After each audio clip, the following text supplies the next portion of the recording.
The conference room smelled like my sister's perfume and betrayal. I stood in the heart of Hartman Design Studio, the architecture firm I had built from nothing over 7 years, and watched Lauren slide a stack of papers across the table toward me. Her manicure was perfect.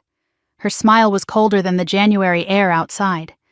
Beside her, Derek Sullivan leaned against the window frame with his arms crossed, watching me the way a cat watches a mouse it has already caught. "Sign it, or we will make you lose everything," Lauren said. Her voice was steady, almost bored, as if she were asking me to pass the salt. I looked at the documents. Transfer of 51% ownership, release of claims to family assets, acknowledgement of shared inheritance rights. 7 years of my life reduced to signature lines on legal paper. I thought about fighting. I thought about screaming. I thought about calling security and having them both escorted out of my building. Instead, I picked up the pen. I signed every page without a word. I placed my office keys on the conference table, and I walked out of Hartman Design Studio without looking back. The next morning, their lawyer called Lauren screaming.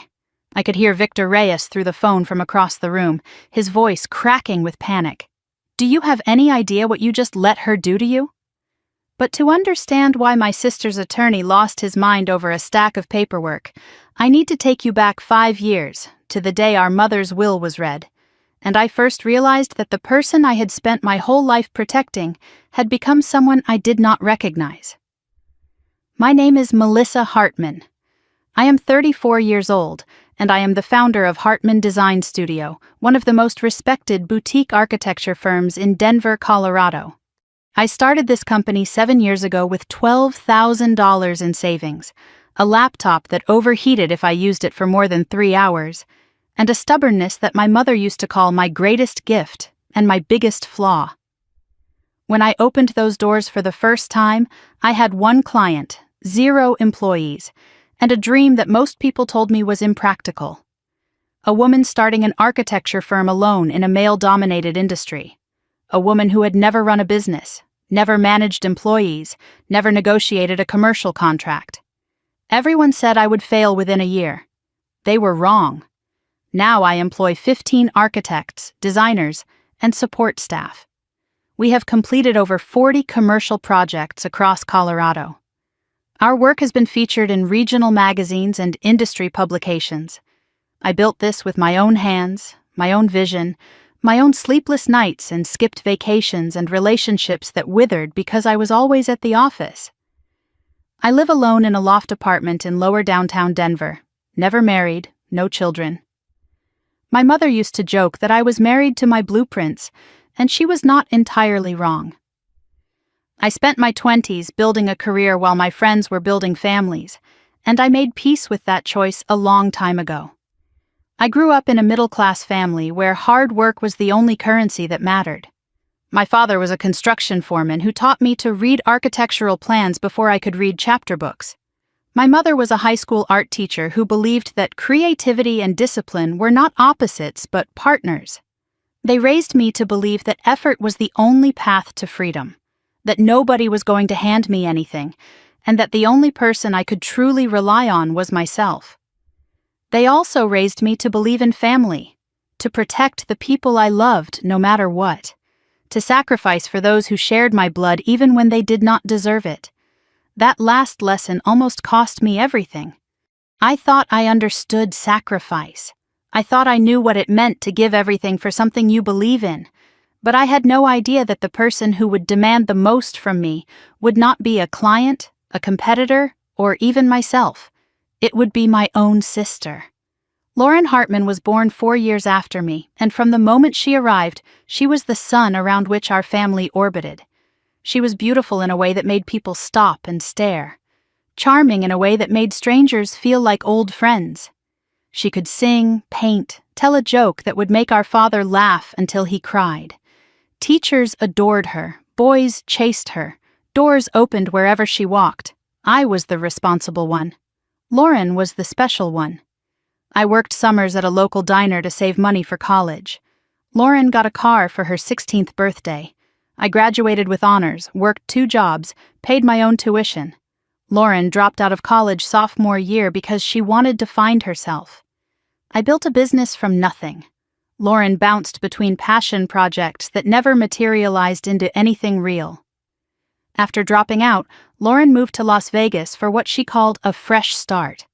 She came back 2 years later with credit card debt that would have made our parents weep, and a gambling habit she dismissed as just entertainment. She started dating men who always had big plans but never had jobs. She borrowed money constantly, first hundreds, then thousands, then more. Our parents asked me to help. Just until Lauren gets back on her feet, they said. Our father passed away 8 years ago from a heart attack, and our mother became the primary caretaker of Lauren's chaos. When Mom got sick, I inherited the role.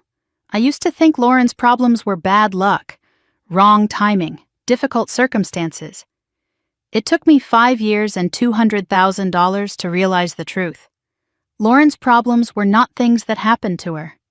They were choices she made, over and over, knowing I would always be there to clean up the mess. The first time I met Derek Sullivan, he shook my hand and said, "Lauren talks about you all the time. The big sister who built an empire. I admire that." His grip was firm, his smile was warm, and every instinct in my body screamed that this man was dangerous. I ignored those instincts. That was my first mistake. Lauren met Derek at a casino in Black Hawk, Colorado's gambling town, about 3 years ago. She was playing blackjack and losing badly. He bought her a drink and told her she was too beautiful to be losing money alone. Within a month, they were living together.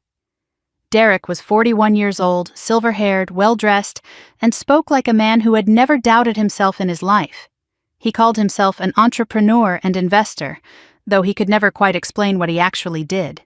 He dropped names like confetti, mentioned deals that were always about to close, drove a leased BMW, and wore watches that looked expensive from a distance but felt cheap up close. I noticed the red flags immediately. The way he answered questions about his work with more questions about mine. The way his phone was always face down. The way he touched Lauren possessively whenever other men were around. The way he asked detailed questions about my business, my revenue, my clients, as if he were conducting due diligence on an acquisition target. When I expressed my concerns to Lauren, she accused me of being jealous. "You just cannot stand that I found someone who believes in me," she said. Derek positioned himself as Lauren's protector against her controlling family. Classic isolation tactic. I recognized it. I just could not stop it. There is a specific feeling you get when a predator is sizing you up. Your skin prickles, your stomach tightens, every cell in your body whispers run.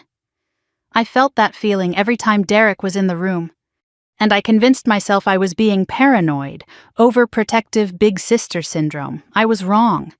My instincts were screaming the truth, and I covered my ears. 2 weeks before she died, my mother grabbed my wrist with surprising strength. We were in the hospice facility in Aurora where she spent her final months.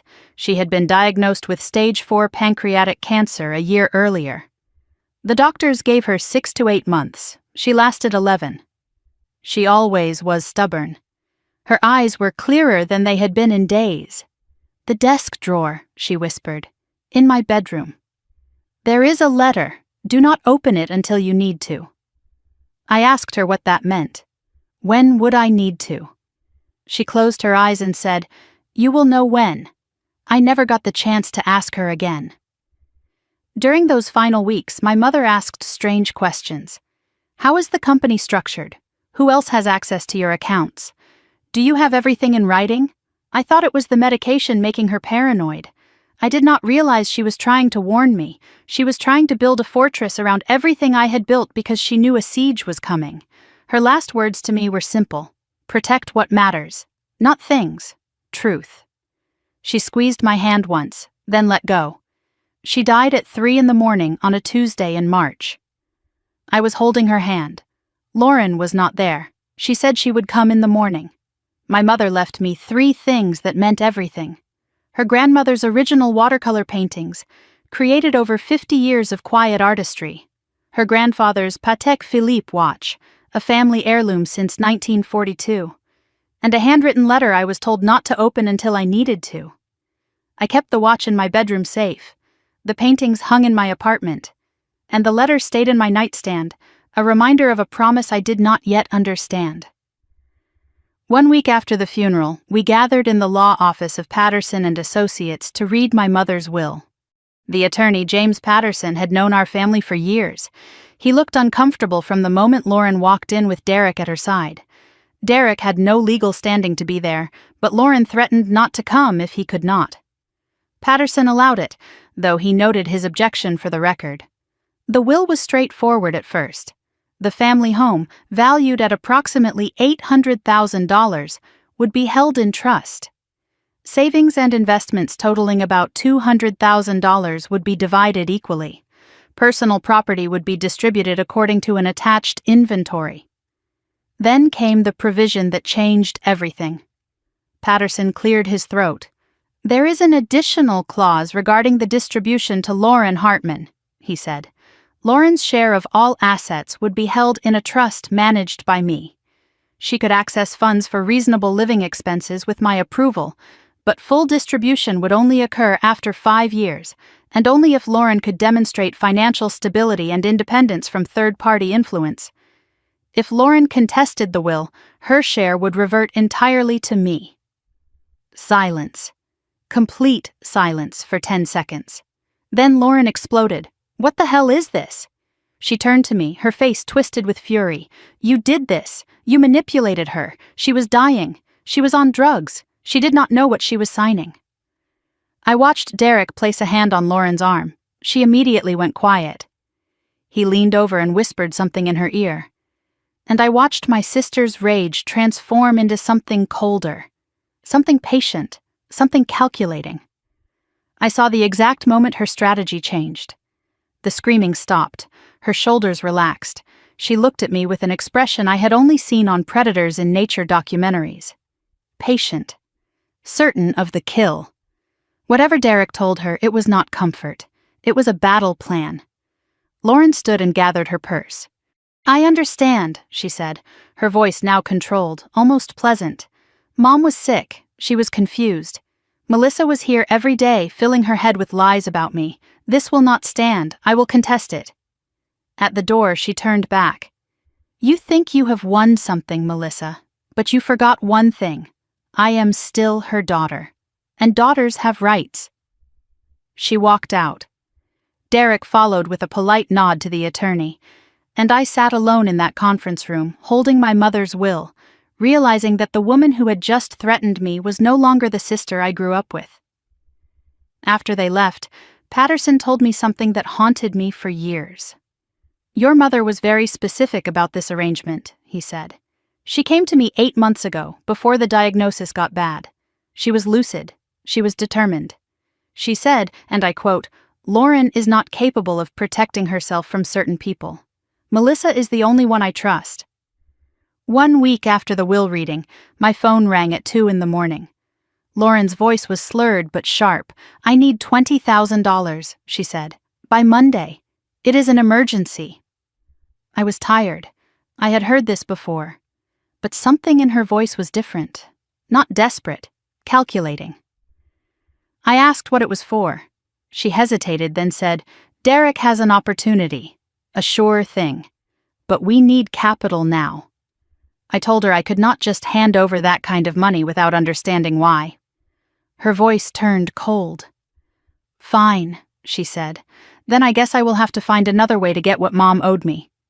She hung up before I could respond. I sat in the dark, my mother's letter still unopened in my nightstand, and I knew with the certainty that only comes at 2 a.m. that my sister had just declared war. I just did not know yet that she had already been planning her attack for months. That 2 a.m. phone call was not the first time Lauren had asked me for money. It was not even the 10th. But it was the moment I realized that saying yes had become a reflex, not a choice. To understand how I became my sister's personal bank account, I need to take you back 4 years, to the night everything started. 4 years before the signing, I was 29 years old, and finally breathing. Hartman Design Studio was 3 years old and had just turned its first real profit. I had landed my first major commercial contract, a boutique hotel renovation in Cherry Creek worth more than everything I had earned in the previous 2 years combined. Life was good, busy, exhausting in the best possible way. I was sitting at my kitchen table at 11:47 on a Tuesday night, reviewing blueprints and drinking cold coffee when my phone rang. Lauren's name lit up the screen. I almost did not answer.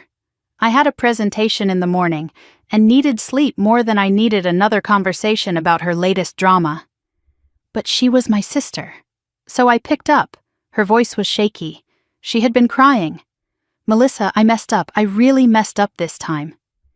I put down my pencil and gave her my full attention. What happened? The confession came out in fragments. She owed $18,000 in credit card debt. Her landlord was evicting her because she was 3 months behind on rent. She had lost her waitressing job because of what she called a disagreement with the manager. She had nowhere to go and no one else to call. I should have asked more questions. I should have demanded to see the credit card statements, the eviction notice, proof of anything she was telling me. I should have asked how a waitress accumulated $18,000 in debt in less than a year. Instead, I said the words that would cost me over $200,000 over the next 4 years. How much do you need? I agreed to pay off the credit card debt and cover 3 months of back rent. $22,000, almost my entire emergency fund. Lauren promised this was a wake-up call. She swore she would pay me back. She said she was going to get sober, though I had not known until that moment that she had a drinking problem. She was going to take online classes to finish her degree. She was going to get a real job and start saving money like a responsible adult. I made her sign a promissory note. She rolled her eyes but agreed.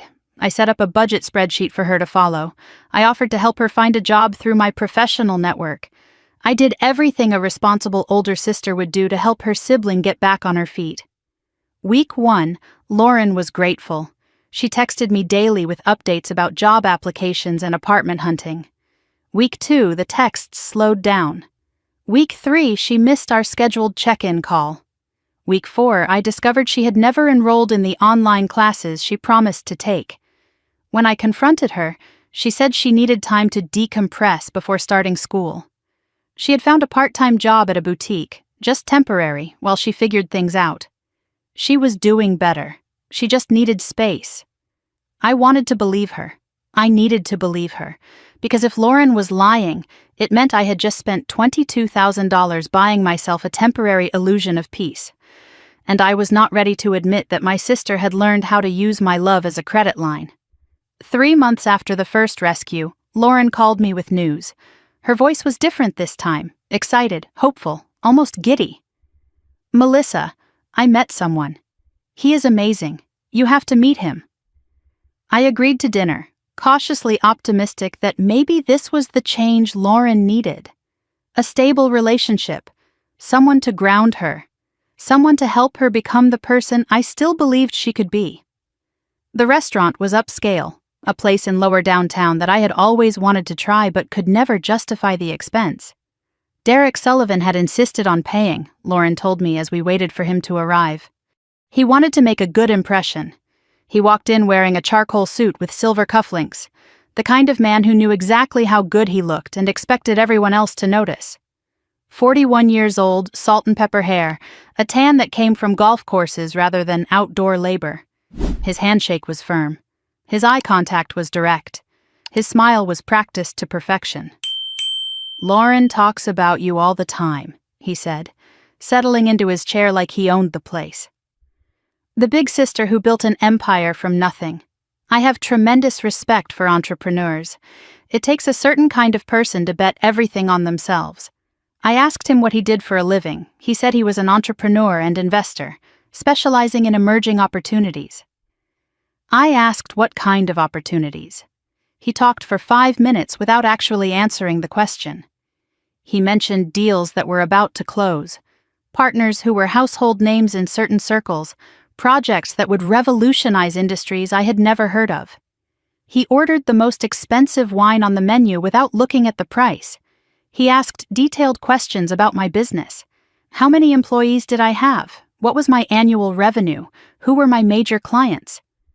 I deflected most of his questions, but he kept circling back, always casual, always curious, always just a little too interested.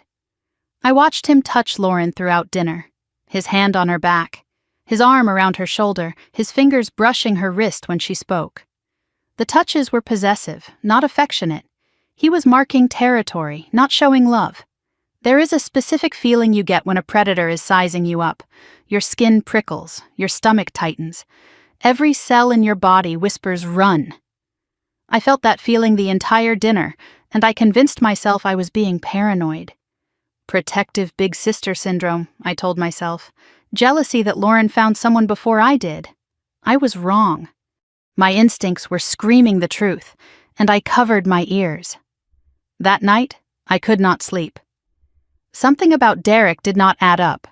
The expensive clothes but vague income. The name-dropping but no verifiable connections. The questions about my business disguised as friendly interest. At 1 a.m, I opened my laptop and typed Derek Sullivan, Phoenix, Arizona into the search bar. The results made my stomach drop. The first article was from a local Phoenix news outlet, dated 3 years earlier. The headline read, "Scottsdale investor accused of fraud in real estate scheme." According to the story, Derek Sullivan, then 38, had allegedly collected over $400,000 from investors for a development project that never existed. The case was settled out of court with no admission of guilt. The second article was from the Arizona Republic, 18 months old. 3 more investors had come forward claiming Derek Sullivan misrepresented investment opportunities. Civil suits were pending. The third result was a small-town Texas newspaper from 6 years earlier. A marriage announcement. Derek Sullivan and Sarah Mitchell. I searched further and found divorce records. They separated after 2 years. Sarah Mitchell had filed for sole custody of their 2 children, citing financial instability and deception. My hands were shaking as I took screenshots of everything. I printed the articles and put them in a folder. I rehearsed what I would say to Lauren. I imagined her face when she realized she was dating a con artist.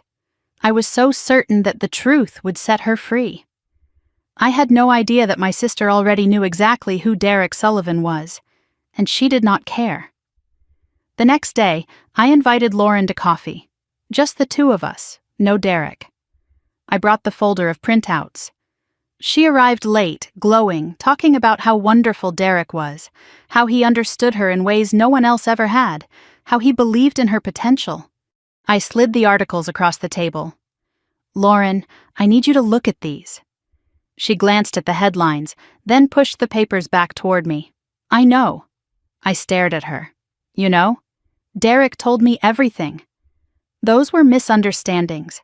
The investors were greedy. They wanted too much too fast. The first wife was crazy. She made up lies to get custody. He was targeted because he was successful. People were jealous. She looked at me with an expression I did not recognize. "You do not understand him like I do. Lauren, this is a pattern. He has done this before." She stood up so fast her chair scraped against the floor. "You think everyone is out to get me. You have never trusted my judgment. I have spent $22,000 on your judgment in the last 3 months." Her eyes went cold. "That is what this is about? Money? You want to control me like Mom does? That is not fair." "No, what is not fair is having a sister who only helps me so she can hold it over my head." She grabbed her purse and looked at me with an expression I had never seen before. Not anger, not hurt, contempt. "Derek was right about you. He said you would try to break us up. He said you could not handle me being happy."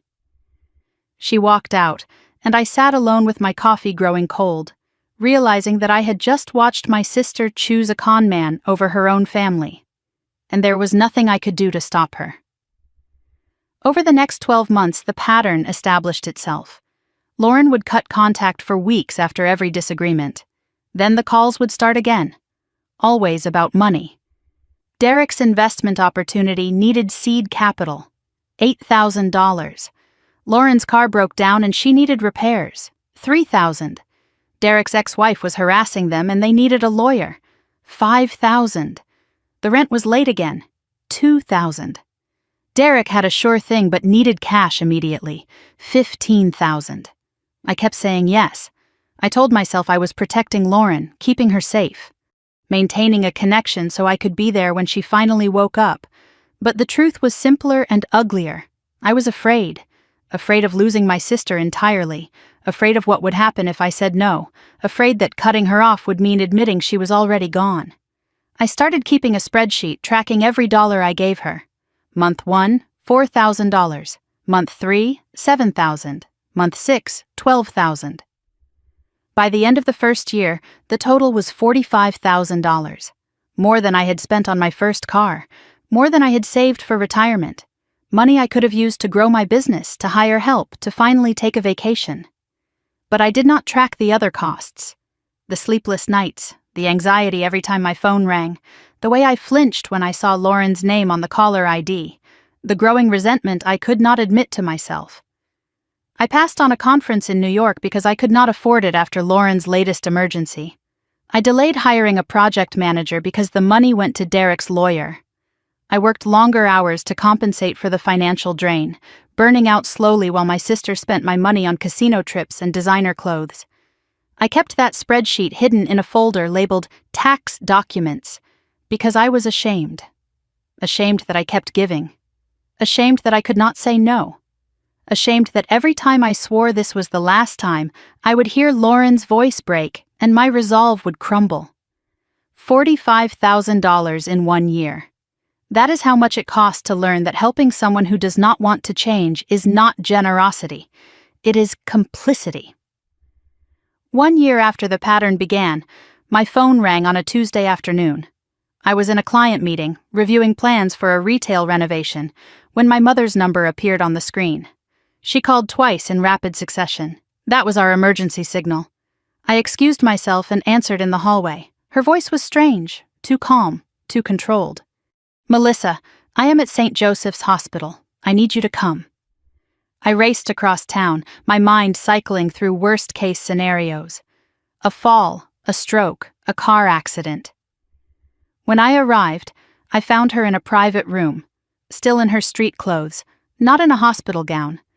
She was sitting up, holding a folder of test results. Her face was pale but composed. "Pancreatic cancer," she said before I could ask. "Stage 4. It has spread to the liver." I felt the floor tilt beneath me. I reached for the wall to steady myself. How long? 6 to 8 months. Maybe less. I moved toward her, wanting to hold her, wanting to cry, wanting to rewind the last 5 minutes and never answer that phone call. But she grabbed my hand before I could speak. Her grip was surprisingly strong. Her eyes were clear, urgent. "Melissa, promise me you will protect the company, everything you have built. Do not let Lauren—" She stopped. A coughing fit overtook her. Nurses rushed in with water, with medication, with the efficient movements of people who see death approaching every day. By the time she could speak again, her energy was gone. Her eyes were closing. "We will talk later," she murmured. "There is time." There was not enough time. My mother never finished that sentence, and I spent the next 3 years trying to understand what she was trying to warn me about, until the day I finally opened her letter, and every piece of the puzzle fell into place.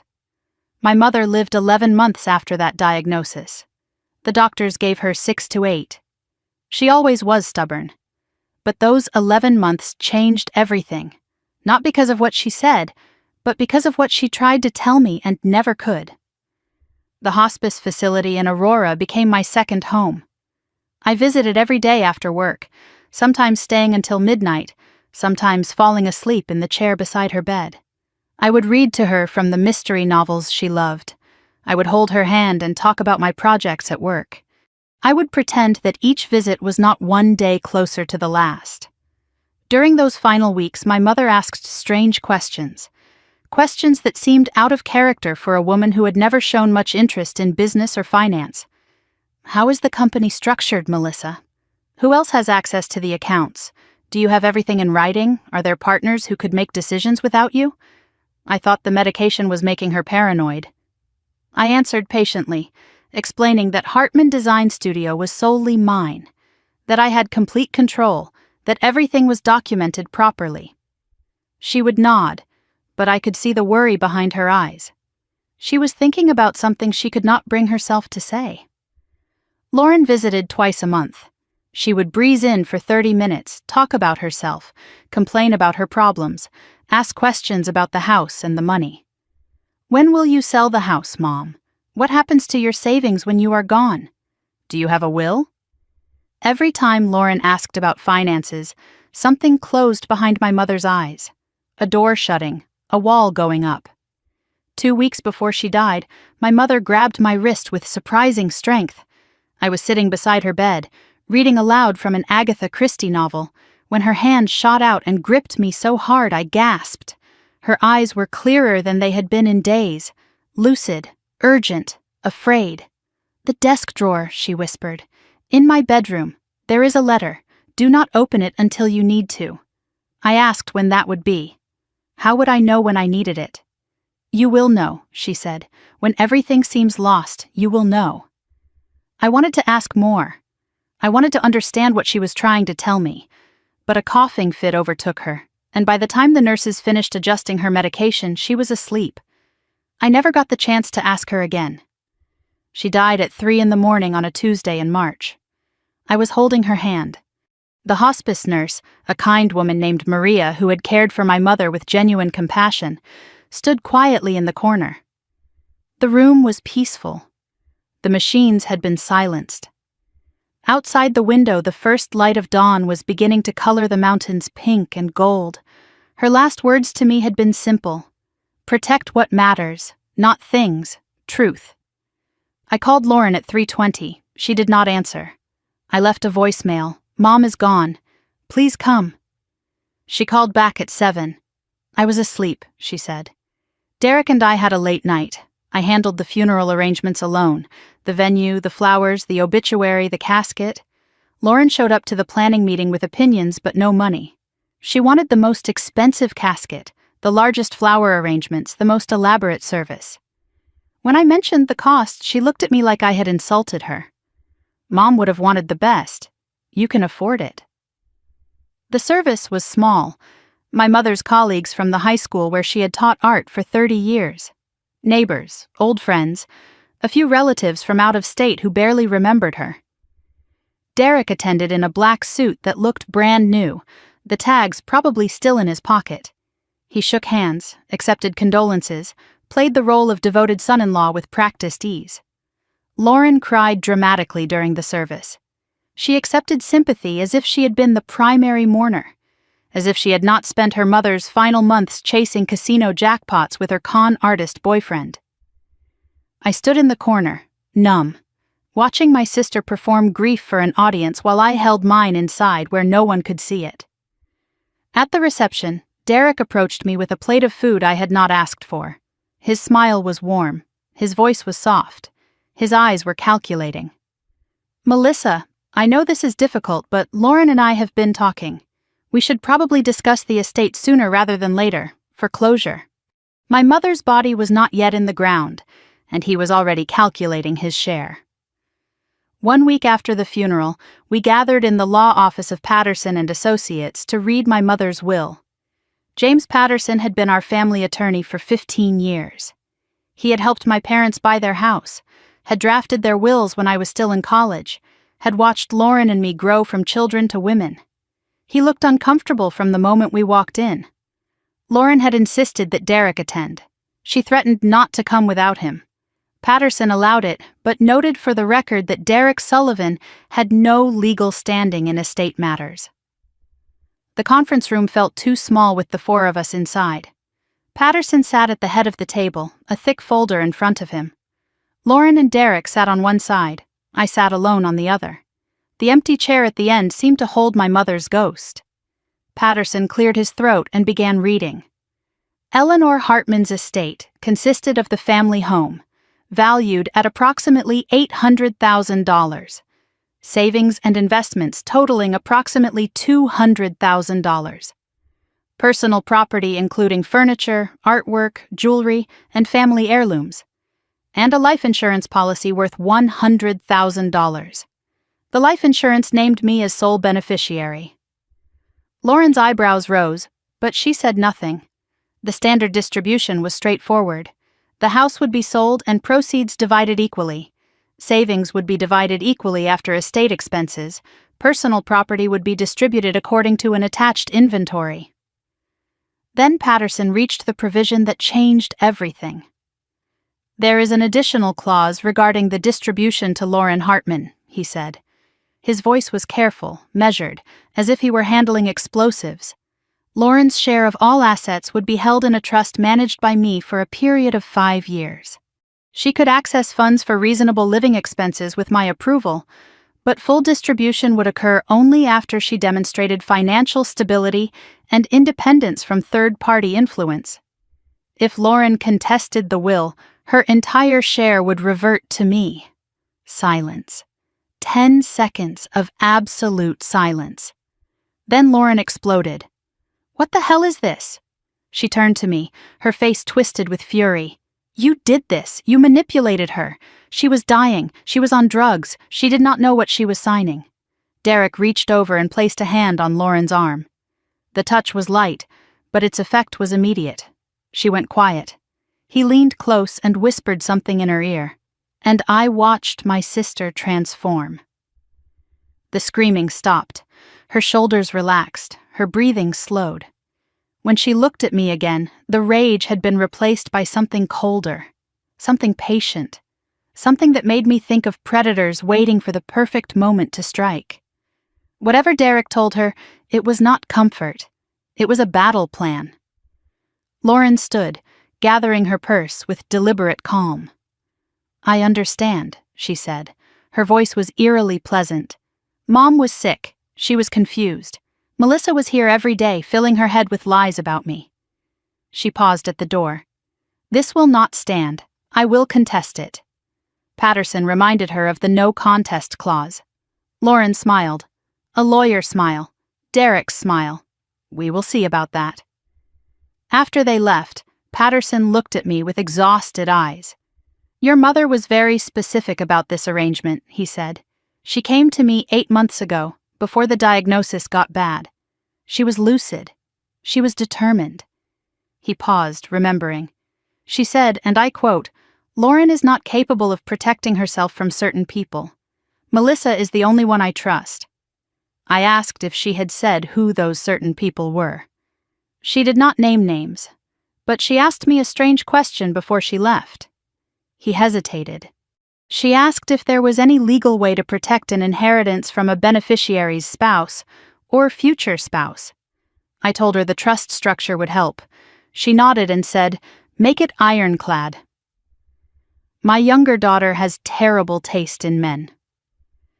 That afternoon I drove to my mother's house alone, the house where I had grown up, where I had learned to draw and dream and believe in myself. The house that still smelled like her perfume and her cooking and the lavender sachets she kept in every closet.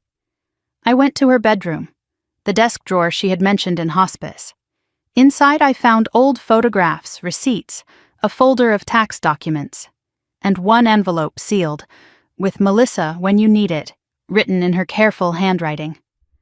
I held that envelope for a long time. Part of me wanted to tear it open immediately, to finally understand what my mother had been trying to tell me, but she had said to wait until I needed it. She had been specific. Whatever was inside was meant for a moment that had not yet arrived. I put the letter back in the drawer, but as I did, I noticed something else. A receipt from a private investigator dated 6 months before her diagnosis. Subject: Derek Sullivan. Amount paid: $1,500. The report itself was missing. My heart began to pound. My mother had hired someone to investigate Derek. Before she got sick. Before any of this. She had known something was wrong, and she had tried to find proof. I searched the house for an hour. Filing cabinets, closets, the safe in the basement. Nothing. Then I noticed that the desk drawer had a false bottom. Underneath, I found 3 pages stapled together, with a sticky note in my mother's handwriting. "Show this to no one until necessary." I read the investigator's report by the light of my phone, afraid to turn on the lamps, afraid someone might see. Derek Sullivan was not just a con man with a few bad business deals. He had done this before, multiple times. He targeted women with family money, isolated them from relatives, then systematically drained their assets. His ex-wife in Texas had lost everything. The investor in Phoenix had declared bankruptcy. And now he had found Lauren. My mother knew. She knew everything. And she had tried to build a fortress around me with her will, knowing she would not live to see if it held. That night, I called my college roommate Rachel Chen. We had drifted apart after graduation, but she had become one of the most respected family law attorneys in Denver. She had actually been the one who recommended Patterson to my mother when she needed to update her estate documents. Rachel answered on the second ring. "Melissa, I heard about your mother. I am so sorry. I told her I needed help. I told her I needed discretion. I told her everything." We met at her office the next morning. I brought the will, the investigator's report, my spreadsheet of money given to Lauren over the years. Rachel listened without interrupting. When I finished, she leaned back in her chair and steepled her fingers. "Your mother was smart," she said. "This trust structure is solid. But Lauren can still contest. She can claim undue influence, lack of capacity. It will be expensive for her, and she will probably lose, but she can drag this out for years."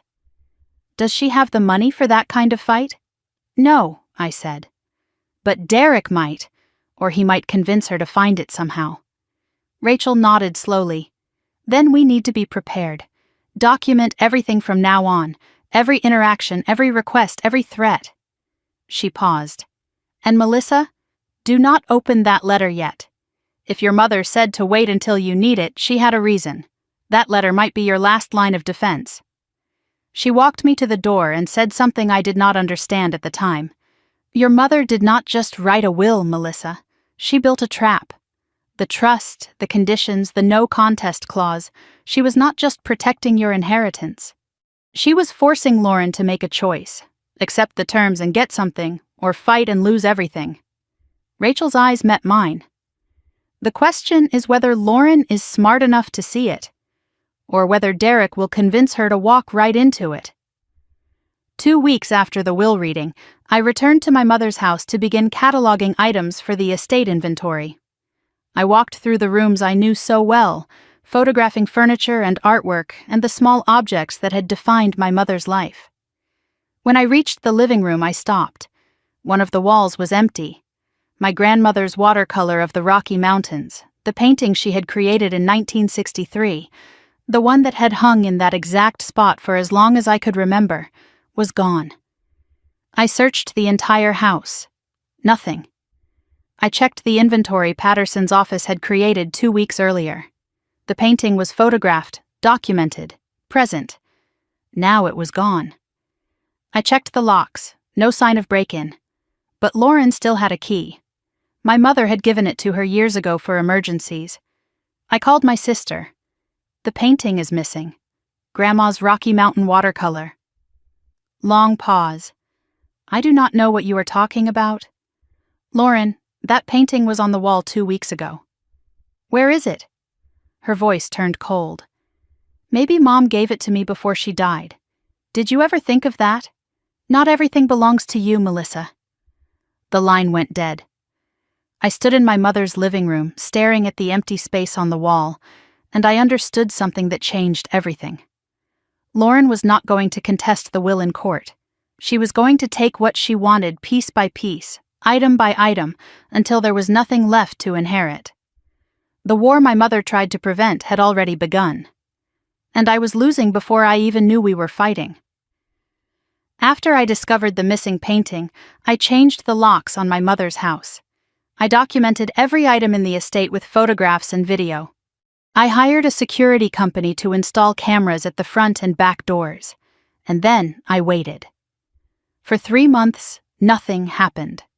Lauren did not call, Derek did not appear, no more items vanished from the house, no threatening letters arrived, no lawyers contacted me with demands. The silence should have been a relief. Instead, it felt like the moment before an earthquake, that strange stillness when even the birds stop singing. I tried to focus on work. The hospital renovation project was in full swing, demanding 70-hour weeks and constant problem-solving. I promoted Marcus Webb to Chief Financial Officer, a decision that would prove to be one of the smartest I ever made. The company was growing faster than I had ever imagined. New clients were calling, new opportunities were emerging. For the first time since my mother's diagnosis, I started thinking about the future. Maybe Lauren had accepted the situation. Maybe Derek had moved on to another target. Maybe the trust provisions in the will had scared them off. I allowed myself to breathe. I allowed myself to sleep through the night without checking my phone every few hours. I allowed myself to believe that the worst was over. That was my mistake. I forgot the most important rule about predators. They do not attack when you are watching. They wait until you look away. The call came on a Tuesday evening, 3 months after the painting disappeared. I was working late at the office, reviewing blueprints for a commercial renovation, when my phone lit up with Lauren's name. I almost did not answer. Every conversation with my sister ended the same way, with her asking for something and me feeling guilty for existing. But something made me pick up. Maybe curiosity, maybe hope, maybe the foolish belief that people can change. Lauren's voice was different. Soft. Broken.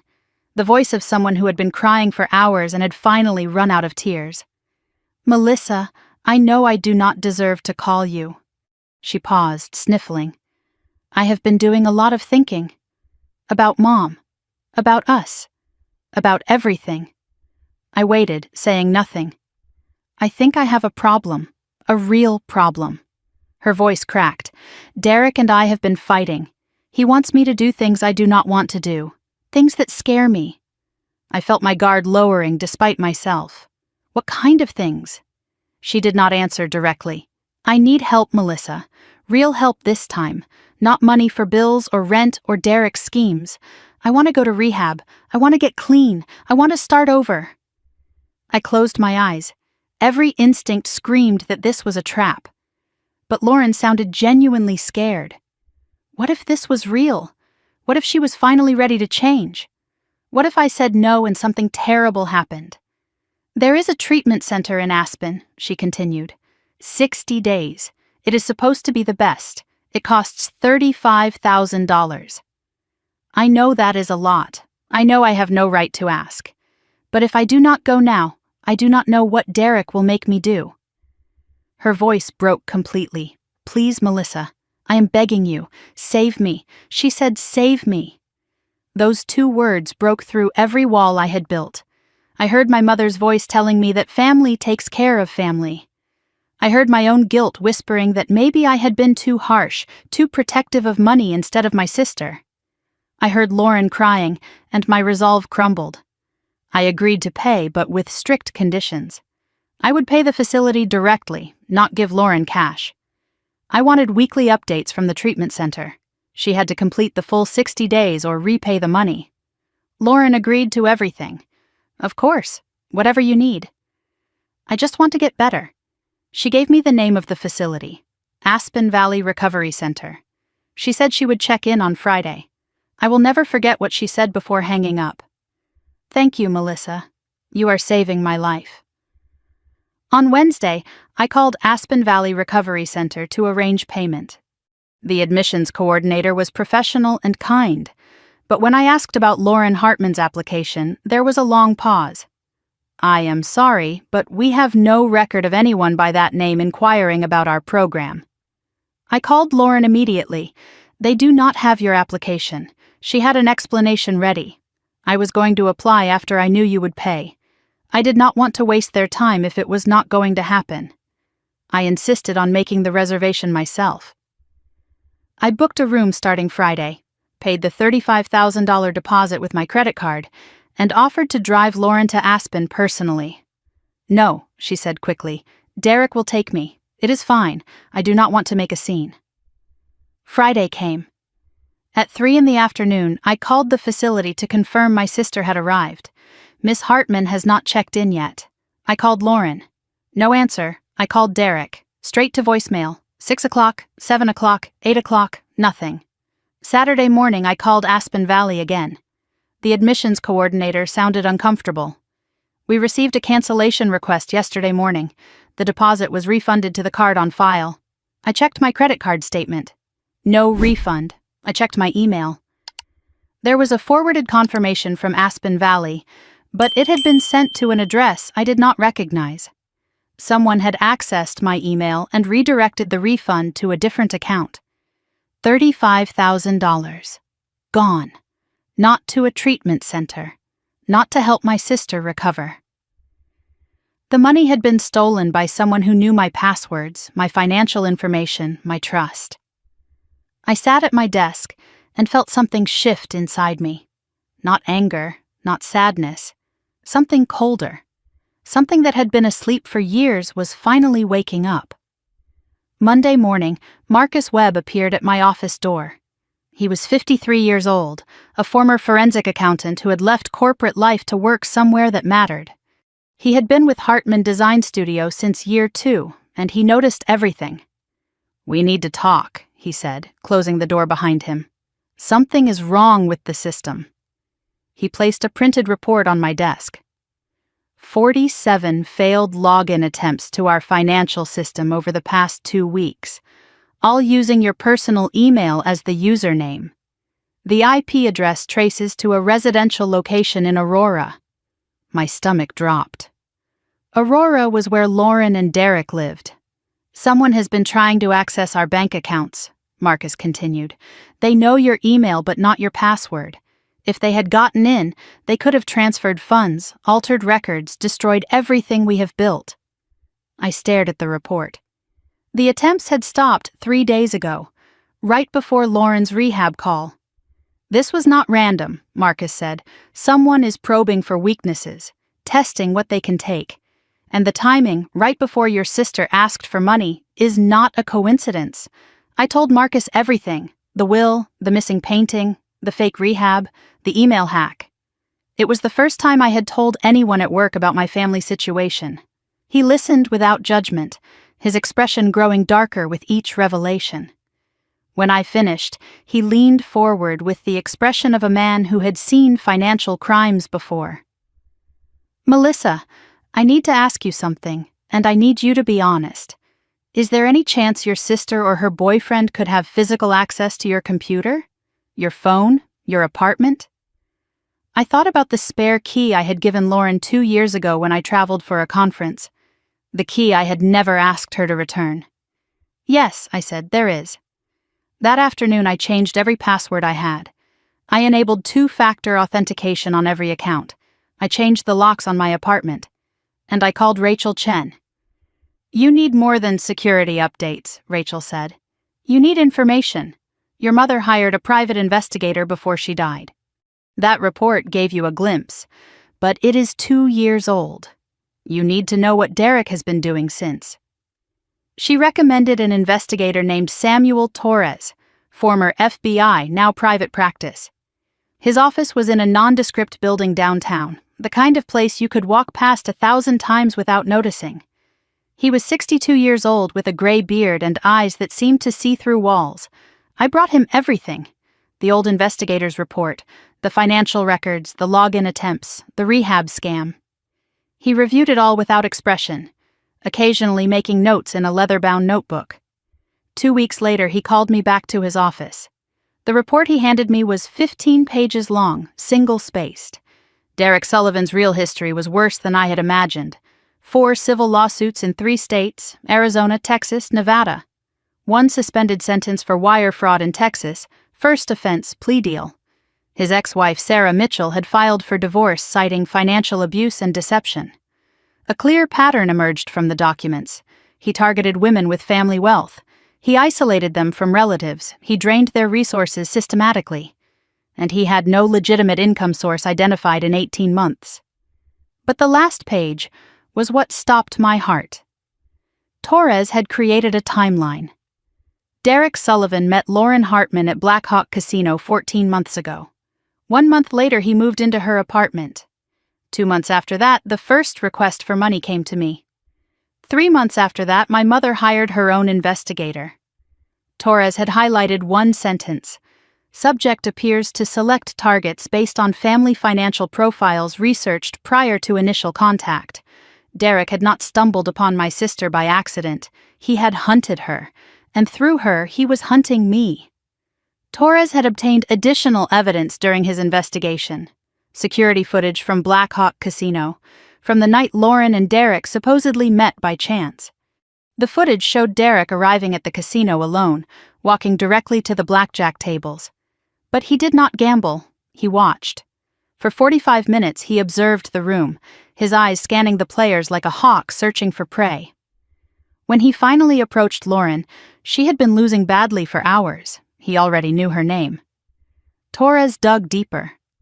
3 weeks before that night, someone had searched public records for Eleanor Hartman's property holdings. The search originated from a Phoenix IP address, Derek's previous residence. He had researched my family before he ever set foot in that casino. He knew about my mother's house, its value. He found my mother's daughters through property records. He discovered Lauren had a gambling problem through social media posts she later deleted. He knew exactly where to find her and exactly what to say. I watched that footage 3 times. The way Derek circled Lauren like a shark sensing blood in the water. The way he waited until she was emotionally vulnerable, down $2,000 and drinking too much. The way he offered to buy her a drink with a smile that now looked less like charm and more like a trap snapping shut. My sister did not find a boyfriend. She was recruited by a predator. And I had spent 2 years blaming her for her own victimization when the truth was more complicated and more terrifying. 1 week after receiving Torres's report, an email arrived from the law offices of Victor Reyes and Associates. The subject line read, "Notice of intent to contest estate of Eleanor Hartman." Lauren was formally contesting our mother's will. The grounds cited were undue influence, lack of testamentary capacity, and fraud. The document claimed that Eleanor Hartman had been manipulated by her elder daughter during a period of mental incapacity caused by terminal illness. It demanded immediate removal of all trust restrictions and equal distribution of estate assets. If I did not comply within 30 days, Lauren would file suit. The letter mentioned additional evidence of my alleged financial manipulation of our mother. Victor Reyes was known as the most aggressive estate litigation attorney in Colorado. His fees started at $500 per hour. Someone was paying for this fight, someone who expected a big payout. I forwarded the email to Rachel Chen with a single sentence. "They just declared war. Tell me how to win." I sat in my office, the investigator's report on one side of my desk and the lawsuit thread on the other, and I realized something that changed everything. My mother had not just written a will. She had drawn a line in the sand and dared Lauren to cross it. Now Lauren had crossed it. And buried somewhere in Torres's 15 pages was the ammunition I needed to end this, not by running away, not by paying them off, but by letting them destroy themselves. I just had to figure out how. Victor Reyes did not wait 30 days. He filed the lawsuit in 11. I received the official court summons on a Wednesday morning, hand-delivered to my office by a process server who looked almost apologetic. "Sorry, ma'am," he said as he handed me the envelope. "Just doing my job." I wanted to tell him that everyone involved in what was about to happen would probably say the same thing. The lawsuit was 43 pages of lies dressed in legal language. Case filed in Denver District Court. Plaintiff Lauren Hartman. Defendant Melissa Hartman. Individually and as trustee of the Eleanor Hartman estate. Claims for undue influence, lack of testamentary capacity, constructive fraud, and breach of fiduciary duty. Relief sought included removal of all trust restrictions, equal distribution of estate assets, and compensatory damages. I read the specific allegations 3 times, each time finding new distortions of reality. According to the complaint, I had isolated our mother during her final months. I had suggested the trust provisions while Eleanor was mentally incapacitated by medication. I had mismanaged estate assets for personal benefit. I had refused reasonable requests for Lauren's rightful inheritance share. The document painted me as a calculating manipulator who had preyed on a dying woman. Lauren was portrayed as a concerned daughter denied her birthright by a greedy sister. There was no mention of the gambling, no mention of the debts, no mention of the missing painting, no mention of the $35,000 rehab scam. Page 7 contained a paragraph that made me stop breathing. Defendant Melissa Hartman maintained exclusive control over Eleanor Hartman's medical decisions, visitors, and communications during her final weeks, systematically preventing plaintiff from meaningful contact with her dying mother. I had begged Lauren to visit more. I had called her every time Mom asked for her. And now those unanswered calls were being rewritten as my fault. That afternoon, I brought the complaint to Rachel Chen's office. She read it slowly, making notes in the margins with a red pen. Her face remained neutral, but her pen moved faster and faster as she progressed through the pages. "This is aggressive but not surprising," she said when she finished. "Reyes is known for shock and awe tactics. He overwhelms defendants with accusations, hoping they will settle just to make the noise stop." She walked me through the legal landscape. The undue influence claim was their strongest argument because it was difficult to disprove a negative. How do you prove you did not manipulate someone? But the lack of capacity claim was weaker. My mother had signed the will 8 months before she died, when she was lucid and determined. Attorney Patterson could testify to her mental state. We had medical records from her oncologist confirming she understood her decisions. "Here is what you need to understand," Rachel said, leaning forward. "They do not expect to win this in court. Litigation like this costs hundreds of thousands of dollars. It can take 2 to 3 years. They are betting you will settle to make it go away." She explained the economics. Victor Reyes was probably working on contingency, meaning he got a percentage of whatever Lauren received. That meant someone had convinced him the payout would be worth his time. Someone had done the math on my company, my assets, my mother's estate, and decided the numbers justified the gamble. Defense costs could run between $150,000 and $300,000. Even if I won, I would lose years of my life and a fortune in legal fees. Meanwhile, the estate would sit frozen. The house could not be sold. Nothing could move forward. I would be trapped in legal limbo while they bled me dry. "So the question is," Rachel said, "do you want to fight, or do you want to negotiate? What would negotiating look like? You give Lauren some portion of the inheritance without the trust restrictions, maybe 60-40, maybe 70-30. She goes away." I thought about my mother's face in the hospice, the urgency in her grip when she made me promise to protect what mattered. "And if I fight?" Rachel smiled, not a warm smile. The smile of someone who had played this game before and won. "Then we need to make this lawsuit so dangerous for them that they are the ones who want to settle." She leaned closer. "We let them think they are winning. We let them get confident. And while they are busy celebrating, we document every single illegal thing they do. Because people like Derek Sullivan cannot help themselves. Give them enough rope and they will hang themselves." The legal proceedings began with what lawyers call the discovery phase. Both sides exchanged requests for documents and information. I had to produce financial records, communications with my mother, medical authorizations.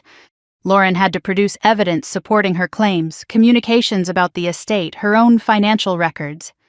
I provided everything Patterson's office had: medical records showing Eleanor's lucidity when the will was signed, correspondence showing my attempts to include Lauren in our mother's care, the unanswered calls, the missed visits. Bank statements proving my management of the estate had been transparent and appropriate.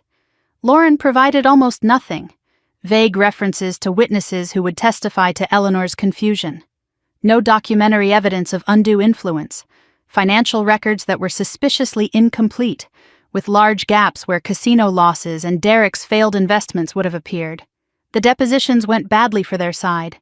Attorney Patterson testified that Eleanor Hartman was lucid, determined, and specific about her wishes. The hospice nurse confirmed that I visited daily, while Lauren visited rarely.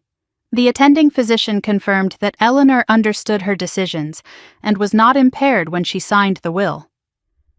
After the physician's deposition, Victor Reyes approached me in the hallway outside the conference room. His smile was professional, but something in his eyes had changed. "Miss Hartman, I want you to know this is not personal. I am just representing my client's interests." He handed me his business card.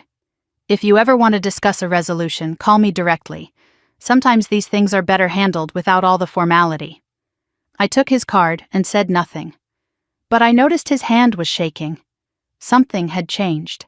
He was not confident anymore. He was worried. The evidence was not supporting his case, and the depositions were making his client look like exactly what she was: a liar. While the lawsuit proceeded through the courts, Rachel advised me to increase security at my mother's house, not just to protect the remaining assets, but to gather evidence of any ongoing theft. "If they are stealing from the estate, we need proof," she said. "Proof changes everything. Proof turns a civil dispute into a criminal matter. Proof gives us leverage they cannot counter." I hired a security company Torres recommended. They installed cameras throughout the house, exterior and interior. The cameras were motion-activated, high-definition, with cloud storage that could not be tampered with. They were disguised as smoke detectors and carbon monoxide alarms. No one would know they were there. Rachel reviewed the setup carefully. Colorado is a one-party consent state for audio recording, but I was not a party to conversations happening in my mother's house when I was not there. So we configured the cameras for video only. No audio capture. It was legal. It was discreet. It was a trap. For 3 weeks, nothing happened. The cameras captured raccoons in the backyard, a stray cat on the porch, the lawn service mowing the grass. I started to wonder if I was being paranoid, if Lauren and Derek had moved on to other schemes, if the lawsuit was their only play. Then, at 2:47 on a Thursday morning, my phone buzzed with a motion alert. I opened the security app and watched in real time as Derek's BMW pulled onto the side street behind my mother's house. The headlights went dark. 2 figures emerged from the car, Lauren at the back door with a key I had thought I had deactivated. The locksmith must have given her a copy before changing the locks. They entered the house, flashlights scanning the darkness. I watched my sister walk through our mother's home at 3 a.m, opening drawers, checking closets, moving from room to room like she was shopping at a store where everything was free. Derek followed behind her with a large duffel bag. They were not looking for documents or sentimental items. They were loading up anything valuable they could carry. The cameras captured 47 minutes of footage across 6 rooms. Lauren and Derek moved systematically through the house, taking inventory like professional burglars. They took 2 more of grandmother's watercolor paintings. They took the silver tea service that had belonged to my great-grandmother. They took a collection of first-edition books my father had spent decades acquiring. But the moment that nearly broke me was when Lauren entered our mother's bedroom. She went straight to the closet, pushed aside the clothes our mother would never wear again, and found the small fireproof safe Eleanor had kept hidden behind her winter coats. Lauren knew the combination. Our grandmother's birthday, a number we had both memorized as children. She opened the safe and removed everything inside. Our parents' marriage certificate, my birth certificate, the deed to the house, stock certificates worth approximately $40,000, and the Patek Philippe watch I thought had been stolen months earlier. The watch had been in the safe all along. Our mother must have hidden it there after discovering Lauren's earlier theft attempts. Now Lauren held it up to the flashlight, examining it like a jeweler appraising a piece. She smiled. Derek took a photograph of her wearing it. When they finished, the duffel bag was full. Derek carried it out the back door while Lauren paused at the threshold. She looked around the kitchen one last time, the kitchen where we had learned to cook together as children, where our mother had taught us to balance a checkbook and believe in ourselves. Lauren's lips moved. The cameras had no audio, but I could read what she said. She will never know.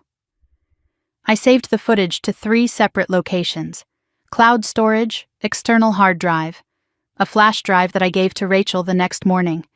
Then I did the hardest thing I had ever done in my life. Nothing. I went back to bed. I went to work the next day. I smiled when Lauren called me that afternoon to ask, sweetly, if I had reconsidered settling the lawsuit. I am thinking about it, I told her. These things take time. And all the while, I was building a case that would destroy her. 2 weeks later, they came back. Same time, around 3 a.m, same method, back door, flashlights, duffel bag. But this time, they brought a rental van. They took the dining room set, antique mahogany, worth approximately $15,000. They had to make 3 trips to load it. They took Eleanor's collection of vintage cameras, a hobby she had pursued for 40 years. They took boxes of family photographs, pictures of Lauren and me as children, our parents' wedding photos. 3 generations of Hartmans documented in those boxes. Lauren took them all. I could not understand at first why she would want the photographs. They had no monetary value. You could not sell them or pawn them. Rachel explained it later. Leverage. She can claim you are hiding family property. Or she can threaten to destroy them if you do not settle. Or she just wants to hurt you. Sometimes cruelty is its own reward. The rental van's license plate was clearly visible on the security footage. Torres traced it within hours. Rented from a company in Aurora. Rented by Lauren Hartman. Paid with a credit card in her name. A paper trail a mile wide. Left by people who believed they would never be caught. After the second theft, Rachel called an emergency meeting. Her office was quiet, the city lights of Denver glittering through the windows behind her. She spread the evidence across her conference table like a general planning a battle. "They have taken enough," she said. "We have footage. We have the rental records. We have the credit card trail. We could go to the police right now and have them arrested for felony theft." I waited. I knew there was more. "But I want to offer you another option. A better option." She slid a document across the table. "Let me show you how we end this permanently." Her plan was elegant and ruthless. We would not report the thefts yet. Instead, we would use the evidence as leverage, but not the way Lauren expected. "Derek thinks he is running a con on you," Rachel explained. "Let him think it is working. We are going to restructure your company and your assets so that even if Lauren wins the lawsuit, she gets nothing of real value.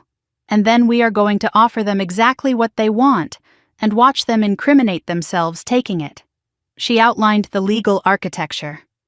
Hartman Design Studio would be restructured into a new entity. My personal assets would be placed in an irrevocable trust. The estate assets would be isolated from the company. Lauren could win the lawsuit and still walk away with nothing but empty paper. The real trap was more subtle. "We are going to let Derek think he can take over your company," Rachel said. "We will create documents that look like what he wants. He will sign them thinking he is winning, and those signatures will be his confession." I looked at the surveillance footage one more time, Lauren laughing while wearing our mother's watch, Derek photographing her like she was a trophy he had won. "Do it," I said. "Whatever it takes." Rachel nodded and picked up her phone. "I will call Marcus. We need to start the restructuring tonight. By the time they realize what is happening, it will already be too late." I walked to the window and looked out at the Denver skyline, thinking about everything my mother had built, everything I had built, and the sister who wanted to burn it all down. She thought she was hunting me. She had no idea she was walking into a trap that our mother had started building years ago, and I was about to finish it. Rachel called it strategic surrender. I called it the hardest acting job of my life. For the next 4 months, I became someone I barely recognized. A woman crumbling under pressure. A woman desperate to make the lawsuit disappear. A woman willing to negotiate away everything she had built just to find peace. Every phone call, every meeting, every interaction was a performance designed to make Derek Sullivan believe he had already won. The transformation started with small changes. I wore less makeup to meetings. I let my hair look slightly disheveled. I arrived 5 minutes late instead of 5 minutes early, apologizing profusely for delays that did not exist. I let my voice crack when discussing the lawsuit. I sighed heavily, rubbed my temples, appeared distracted and overwhelmed. The phone calls with Lauren became my most demanding performances. I initiated contact for the first time in months, calling her on a Tuesday evening with carefully rehearsed hesitation in my voice. "Lauren, I have been thinking, maybe we should talk." Silence on the other end, then suspicion. "About what?" "This lawsuit is destroying me. I cannot sleep. I cannot focus on work." My voice trembled perfectly. What would it take to make this go away? I could hear her interest sharpen. Derek's coaching had prepared her for this moment. She had been waiting for me to break. Within days, Derek started joining our calls. "Just to help mediate," he said. His tone was sympathetic, understanding, dripping with false concern. "Melissa, we never wanted it to come to this. Lauren just wants what is fair. Maybe if we could find a middle ground, everyone could move forward." His kindness made my skin crawl, but I played my part. I thanked him for his understanding. I apologized for being difficult. I asked for his guidance on how to resolve this peacefully. I played the broken woman so well that sometimes I forgot I was acting. There were nights I would hang up the phone after talking to Lauren and have to remind myself that the desperation in my voice was a weapon, not a wound. The hardest part was not letting them see my hatred. The second hardest part was not laughing when Derek called me family. While I performed weakness for my sister and her boyfriend, Rachel and Marcus and I worked through the nights rebuilding everything behind the scenes. The corporate restructuring was complex but essential. Hartman Design Studio, the company I had built over 7 years, existed as a limited liability company with me as the sole owner. That structure was vulnerable. If Lauren won a judgment against me personally, she could potentially claim my ownership stake. We needed to make that impossible. On paper, we dissolved Hartman Design Studio LLC. In its place, we created a new entity called Rocky Mountain Architecture Partners LLC. I held 51%. Marcus held 49%. The partnership agreement contained provisions that would make any hostile takeover worthless. No partner could transfer shares without written consent of the other. Any attempt to seize shares through legal judgment would result in automatic buyout at book value, which meant pennies on the dollar compared to actual worth. The operating agreement explicitly superseded any court order regarding individual partner assets. Marcus had right of first refusal on any share sale. The genius of this structure was simple. Even if Lauren won the lawsuit, even if a court ordered me to give her my share of the company, she would receive worthless paper. Shares she could not sell, shares she could not control, shares that gave her no voice in how the company operated. The real value of everything I had built was protected behind walls she could not breach. Marcus signed the partnership agreement at 11:47 on a Tuesday night. When he put down the pen, he looked at me with an expression I had never seen before. "You know, when you hired me 6 years ago, you told me this company was your dream." He smiled slightly. "I did not realize until now that you would burn it to the ground before letting someone steal it." I shook his hand. "Not burn it. Rebuild it somewhere they cannot reach." My personal assets required different protection. Rachel set up an irrevocable trust, a legal structure that would remove everything I owned from my name while still allowing me to benefit from it. She served as trustee, with a professional trust company named as successor. I became a beneficiary of my own assets rather than their owner. It sounds strange, but the distinction was crucial. A beneficiary cannot have their interest seized to pay judgments. The trust, not me, owned everything. Into the trust went my apartment, paid off and worth $450,000, my investment accounts approximately $200,000, my vehicle, my personal property, everything of significant value, even my mother's letter, kept in a safe deposit box now owned by the trust. The protection was nearly absolute. An irrevocable trust is not part of the grantor's estate for lawsuit purposes. Lauren could not claim these assets even if she won a judgment of $10 million. The trust existed before the lawsuit was filed, so there could be no claim of fraudulent transfer. Everything was legitimate. Everything was legal.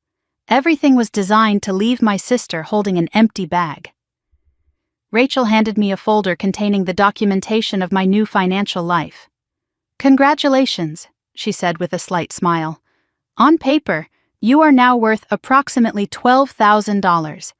Your apartment, your savings, your investments, all held by the Hartman Family Trust, of which you are merely a beneficiary. I laughed for the first time in months. So if Lauren wins everything I own, she gets what? Rachel's smile widened. A 6-year-old Honda Civic and whatever is in your checking account. The look on Derek's face will be worth every penny of my fee. 2 weeks before the scheduled signing, Marcus called me at 8 a.m. His voice was tight with controlled anger. We have a problem, a big one. Westfield Development was one of the largest commercial developers in Colorado. They had approached Hartman Design Studio about a mixed-use project in the River North District. The contract was worth $3.2 million over 18 months. It would be the biggest project in our company's history. We had been negotiating for 4 months. Site visits, preliminary designs, budget proposals. The contract was nearly finalized, waiting only for board approval. Someone named Derek Sullivan called Westfield's CEO yesterday, Marcus said. He introduced himself as incoming partner at Hartman Design. He told Margaret Chen there would be management changes soon, and suggested they delay signing until the new leadership structure was in place. My blood went cold. He offered to meet with them personally, Marcus continued, to discuss the transition. I called Margaret Chen immediately. She was polite but concerned. Is there something we should know about your company, Miss Hartman? We do not do business with unstable organizations. Perhaps we should postpone until your internal matters are resolved. I explained that there was a family dispute being exploited by someone who had no connection to my company whatsoever. I provided documentation proving Derek Sullivan had never been an employee, partner, or consultant at Hartman Design Studio. I assured her that our restructuring was for tax purposes only and would not affect project delivery. Margaret Chen was skeptical but agreed to continue negotiations. For now. After I hung up, I sat in my office and felt something unexpected. Gratitude. Derek had just committed fraud by impersonating a company representative. He had tortiously interfered with a business contract. He had left a trail of evidence that even a first-year law student could follow. I called Rachel immediately. Derek just handed us a gift. Make sure we use it. Over the following 3 weeks, Rachel crafted the documents that would end this war. On the surface, they appeared to give Lauren everything she wanted. Underneath, they contained provisions that would destroy her case completely. The first document was titled Settlement Agreement. It acknowledged Lauren's valid claims to the estate and provided for equitable distribution of assets. Sounds like a victory for her. But buried in the dense legal language was a clause where Lauren acknowledged receiving full and complete compensation for any and all claims against Melissa Hartman, individually and in any corporate capacity. This released me from any future lawsuits. Forever. The second document was a release of claims. Lauren would agree to dismiss the pending lawsuit with prejudice. She would waive any right to contest the will in the future. She would acknowledge the validity of Eleanor's testamentary intent, and she would release all claims to Hartman Design Studio, which she did not realize had been restructured into an entity she had no right to. The third document was an acknowledgement of compensation. It listed the assets Lauren would receive: the family home, actually underwater on maintenance costs and overdue repairs; the remaining estate cash, reduced by legal fees to a fraction of its original value; personal property according to the inventory, much of which she had already stolen. Lauren would sign acknowledging this as fair market value for her inheritance claims. What she would not realize was that by acknowledging receipt of certain items, she was creating a legal record of receiving property she had previously claimed was never given to her. Property that our security cameras had documented her stealing. The fourth document was the trap's heart. The corporate separation agreement appeared to give Lauren a 49% beneficial interest in Hartman Design Studio, but it was interest in the old dissolved LLC, an empty shell, a company that existed only on paper and owned nothing of value. The new entity, Rocky Mountain Architecture Partners, was not mentioned anywhere in the documents.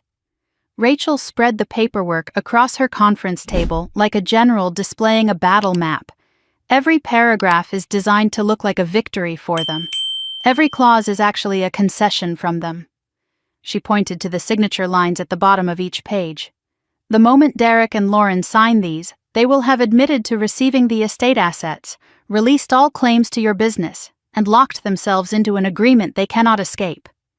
She looked at me with the satisfaction of a chess player seeing checkmate 3 moves ahead. "All you have to do is make them want to sign." Over the next 6 weeks, we met with Victor Reyes and Lauren 4 times to negotiate the settlement. Derek attended every meeting despite having no legal standing. I played my role perfectly. I arrived late, apologizing. My hands shook when I held documents. I asked for breaks to collect myself. I cried during one session when discussing my mother. I agreed to provisions Victor proposed, then reluctantly accepted when Rachel pushed back. Victor Reyes grew more confident with each meeting. He started making bigger demands. He wanted the house transferred immediately before formal settlement. He wanted access to my business financials. He pushed for faster timelines, sensing weakness. Derek's arrogance grew alongside his lawyer's confidence. He began speaking for Lauren during meetings, dismissing Rachel's objections as delaying tactics. He told me directly that I should be grateful they were willing to settle at all.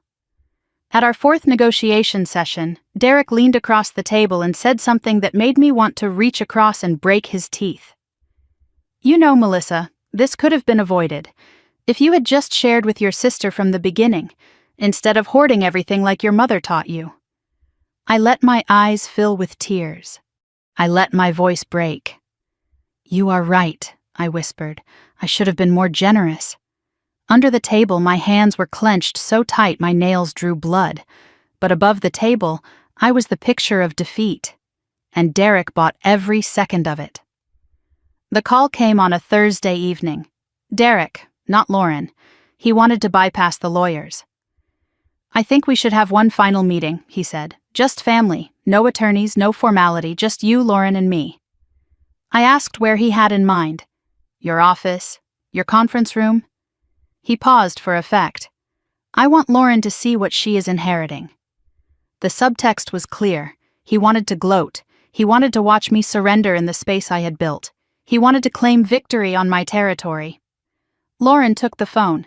"Come on, Melissa, do this for me. One last conversation as sisters. Derek just wants closure. We all do. Let us end this like family." I paused, letting them hear my reluctance. "Fine, tomorrow at 5, my conference room, but this ends everything. After tomorrow, we go our separate ways." Lauren's voice was triumphant. "That is all we ever wanted." I hung up and looked at Rachel, who had been listening on speaker.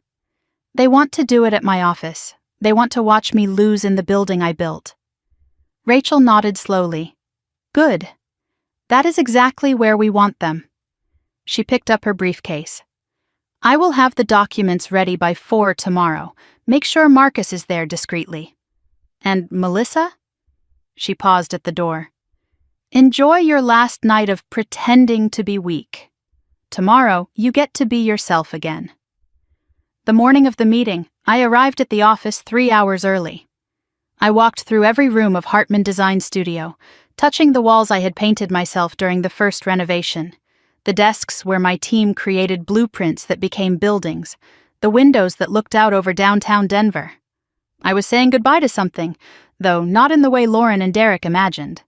The conference room needed preparation. I removed personal items that could be used as ammunition for cruelty. Family photographs, the small awards I had won over the years, anything that showed vulnerability or sentiment. I left my mother's photograph on my desk, visible through the glass walls. Let them see her watching. I positioned the chairs carefully. Lauren and Derek would sit with their backs to the door. A small psychological advantage. They would not see Marcus if he needed to enter. They would not notice Rachel's assistant in the hallway, ready to serve documents if our plan changed. The trap documents were in my briefcase, hidden beneath folders of meaningless paperwork. Derek and Lauren would bring their own demands, whatever Victor Reyes had prepared. The plan was simple. Let them present first. Let them feel powerful. Then reluctantly offer the settlement as a countermeasure. They had to believe they were winning until the moment the trap closed. At 4:45, I stood in front of the bathroom mirror and practiced my expressions. Fear, resignation, the moment when defiance crumbles into defeat. I had been performing this role for months, but today was the final act. If I overplayed it, they would suspect. If I underplayed it, they would push harder. I had to be exactly broken enough to sign, exactly proud enough to make them savor the victory. I had 15 minutes to become the sister they thought they had destroyed. At 5 o'clock exactly, the elevator doors opened. Derek was punctual when he believed he was winning. Lauren walked in first, wearing designer clothes I did not recognize, probably purchased with money from the pawned watch. Her makeup was flawless. Her posture radiated confidence. She scanned the office like a buyer inspecting a property she had already decided to purchase. Derek followed, carrying a leather briefcase that looked new and expensive. His suit was charcoal gray, perfectly tailored, the uniform of a man who wanted to project success. He walked through my lobby, my drafting floor, my hallway, looking at everything with the casual appraisal of someone calculating resale value. Lauren did not hug me. She did not offer any greeting. She sat at the conference table without being invited, crossed her legs, and examined her manicure as if I were keeping her from something more important. Her eyes kept drifting to my desk, to the view, to the artwork on the walls. She was already mentally redecorating. Derek shook my hand with exaggerated warmth. "Melissa, thank you for agreeing to this. I know it is not easy." He chose the seat at the head of the table, a power move, taking the position of authority in my own conference room. He opened his briefcase with theatrical slowness, as if unveiling something precious. "Beautiful space," he said, looking around. "You have done well for yourself." He paused. "I hear the Westfield project is moving forward. Congratulations." The mention of Westfield was deliberate, a reminder that he had tried to sabotage it, a signal that he could try again. I swallowed my rage and thanked him quietly. Lauren spoke without looking at me. "Can we skip the pleasantries? I want to get this over with." Her voice was cold, businesslike. "We both know why we are here. Let us not pretend this is a family reunion." Derek placed a hand on her arm. Calming or controlling, I could not tell. Perhaps both. Lauren looked at me the way I imagine executioners look at the condemned. Not with hatred, but with the clinical detachment of someone doing a job. She had rehearsed this moment. She had practiced what she would say, how she would sit, the exact angle of her chin that conveyed superiority without effort. My little sister had become a stranger wearing a familiar face. And the worst part was not her cruelty. It was the realization that she had been this person all along, and I had simply refused to see it. Derek slid a folder across the table. "Before we discuss settlement, there are some things you need to understand." His tone shifted from friendly to threatening in a single sentence. "Lauren has been patient, remarkably patient, but patience has limits." He opened the folder and began listing their demands. Immediate transfer of 51% of Hartman Design Studio to Lauren. Full release of all estate assets from the trust. No more restrictions. The family home to be transferred to Lauren within 30 days. All remaining cash assets to be divided equally, but with Lauren controlling distribution, and a non-compete agreement preventing me from starting another architecture firm in Colorado for 5 years. My eyes widened. My breath caught. I did not have to fake the shock. "That is everything. You are asking for everything. The non-compete alone would end my career." My voice shook. "Why? Why do you need to destroy me?" Lauren's response was immediate. "Destroy you? You did that to yourself when you manipulated our dying mother. You took advantage of a sick woman to steal my inheritance. This is not destruction, Melissa. This is justice." Derek leaned forward, his voice dropping to something almost intimate. "Here is the thing, Melissa. We did not want to bring this up. We have been trying to handle this privately, as a family matter. But if you do not cooperate, we have no choice but to go public." He paused for effect.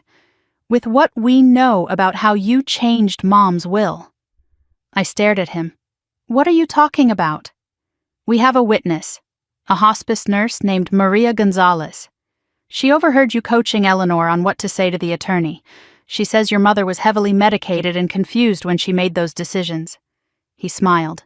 She is willing to testify, and she is willing to speak to journalists. I felt the blood drain from my face. Maria Gonzalez was real. She had cared for my mother with genuine compassion. The accusation was impossible. Maria was not present during any legal discussions. She had no knowledge of the will beyond what any nurse would observe. Derek was either lying about having a witness or had manufactured one.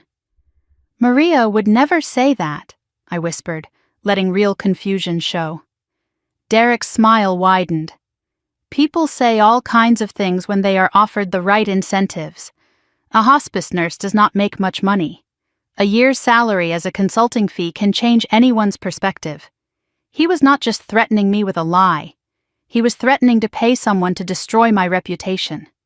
And from the casual way he said it, I knew this was not a bluff. He had done this before. I pressed for details. You bribed a nurse to lie about my mother's final days? My voice rose with controlled outrage. Do you have any idea how disgusting that is? Bribed is such an ugly word. We compensated her for her time. Derek leaned back in his chair. And it is not a lie if it might be true. Memory is a funny thing. Maria remembers what she remembers. Courts decide what is real. He spread his hands. The question is whether you want to find out in public. Lauren joined in, her voice practiced and cold. Think about what this would do to your business, Melissa. An accusation of elder abuse, manipulation of a dying cancer patient. Even if you win in court, you lose everything else. Clients do not hire architects who might have abused their mothers. Derek mentioned that he had contacts in local news. A story about inheritance fraud, a heartbroken younger daughter, a suspicious will. These things take on a life of their own once they are out there. Even a retraction does not undo the damage. You know how the internet works. I let myself crumble, shoulders slumping, hands trembling. The picture of a woman who has finally been broken. What do you want me to do? Just give you everything? My voice cracked. I built this company. I worked for 15 years. I trailed off, unable to finish. Derek softened his voice. Good cop after being bad cop. We do not want to hurt you, Melissa. We never did. Just sign the documents. Walk away clean. You are talented. You can rebuild somewhere else. Start over in another state. This does not have to end badly. Just let go. Let go. The words echoed in my head. 5 years of covering Lauren's debts. $200,000 poured into her endless emergencies. My mother's stolen heirlooms, the hacked accounts, the forged documents, the lies to Westfield. And now this, the threat to fabricate testimony and destroy my reputation. Derek Sullivan was offering me the chance to let go of everything I had earned so he could hand it to my sister like a gift. I wanted to laugh. I wanted to scream. Instead, I nodded slowly. I need to think. Give me until tomorrow. Derek's eyes narrowed. You have had months to review the situation. We came here to close this today. Every delay is another chance for you to find some loophole. He glanced at Lauren. I think we should insist. But Lauren surprised me. She touched Derek's arm with the same calming gesture he had used on her earlier. One night will not change anything. She has already lost. Let her have her dignity. Let her say goodbye to this place. She looked at me with something that might have been pity. You were always so proud of this office. Derek agreed reluctantly. Fine. Tomorrow at noon, but not here. At Victor Reyes's office. He leaned forward. And Melissa? If you try anything, if you talk to the press, call Maria Gonzalez, contact any of our witnesses. He did not finish the sentence. He did not have to. Lauren stood first, smoothing her designer dress. She paused at the door to my private office and looked at our mother's photograph on my desk.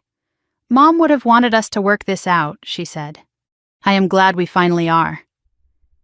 They left. Derek's BMW started in the parking lot below. Headlights swept across the windows, then silence. I waited 5 full minutes, counted each second to be sure they were really gone. Then I walked to my desk, sat in my chair, and looked at my mother's photograph. "I know what you were trying to tell me," I whispered. "I know what you wanted me to do." I picked up my phone and called Rachel. They took the bait. "They think I am signing their documents tomorrow." Rachel's voice was calm, controlled. "Perfect. Now let us make sure they sign ours instead."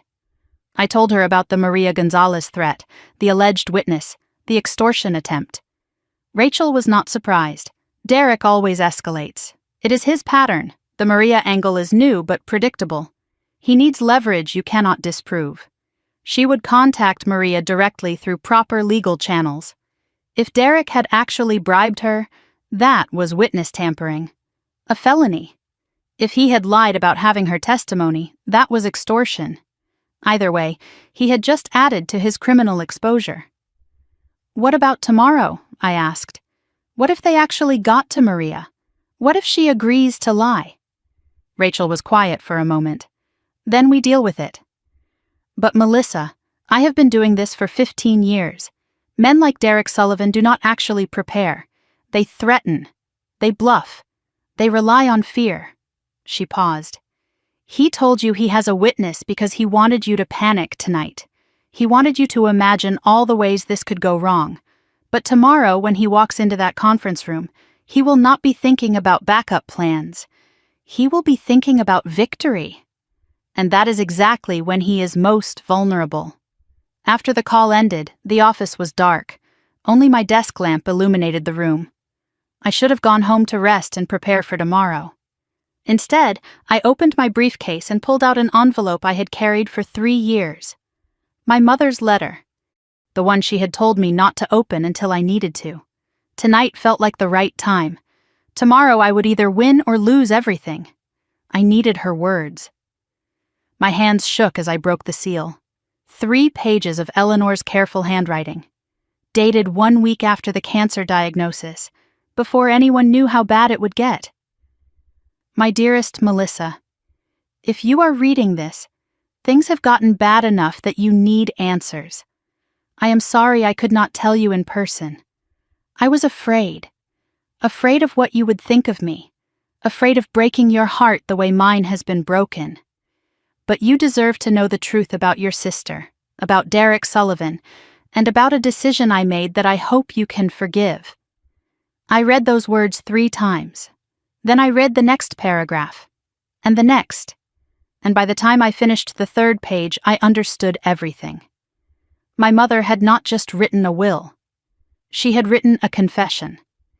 And in that confession was the ammunition I needed to end this war. Not tomorrow, not in Victor Reyes's conference room, but completely, permanently, and in a way that Derek Sullivan could never have anticipated.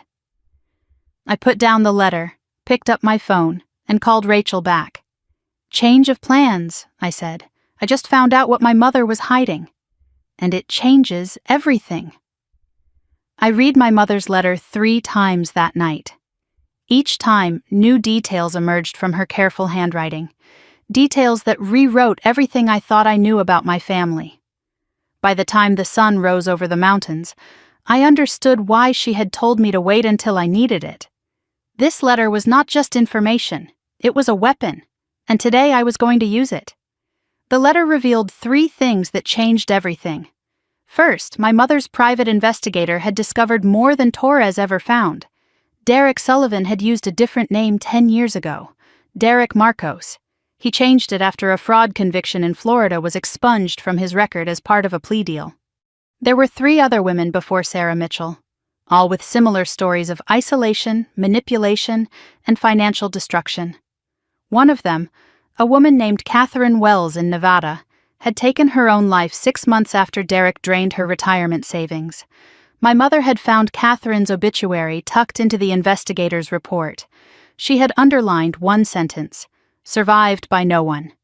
Second, the letter contained a confession about Lauren that I had never known. 5 years before my mother's death, Lauren had come to her with a secret. She had forged Eleanor's signature on a loan application for $25,000. The bank had approved it.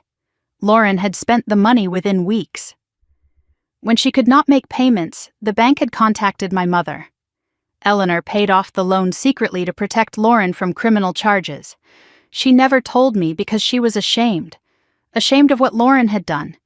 Ashamed of her own decision to cover it up. "I thought I was helping her," my mother wrote. "I was only teaching her that betrayal has no consequences." Third, the letter contained instructions. Direct and clear. If you are reading this, things have gotten bad enough that you need the truth. Derek Sullivan is not just a con man. He is a predator who destroys lives. And Lauren is not just his victim. She learned to lie and steal long before she met him. Protect yourself first. Then, if you can, try to save what is left of your sister. But never sacrifice your future for her past. I made that mistake. Do not repeat it. My mother's final words were underlined twice. I built the trust provisions not just to protect you from Lauren. I built them to protect Lauren from herself. If she ever has to face real consequences, it might be the only thing that saves her. I folded the letter carefully and placed it back in the envelope. The clock read 7:30 in the morning. In 4.5 hours, I would walk into Victor Reyes's office. And I would end this war with weapons my mother had placed in my hands from beyond the grave. At 8 o'clock, Rachel called with final instructions. "The documents are ready. I had them notarized last night with blank signature lines. Remember the plan. Let them present their demands first. Act reluctant. Make them push you. When you bring out our documents, frame it as protecting yourself legally. They will be so eager to win that they will not read carefully. That is what we are counting on." She had one more piece of news. Maria Gonzalez. "I contacted her through proper channels last night," Rachel said. "She was horrified to learn Derek used her name. She refused any payment from him and kept his text messages as evidence. She is willing to testify that your mother was lucid and that you were devoted to her care during those final months." I let out a breath I did not know I was holding. "Derek's witness is now our witness," Rachel continued. "He handed us a gift and does not even know it." Before I left for the meeting, I called Marcus. He would be at the office monitoring from a distance. If anything went wrong, if Derek became threatening or aggressive, Marcus would call the police. Rachel had a process server standing by with civil complaints. We could pivot from settlement to full legal assault within hours if necessary. I drove slowly through morning traffic, taking my time.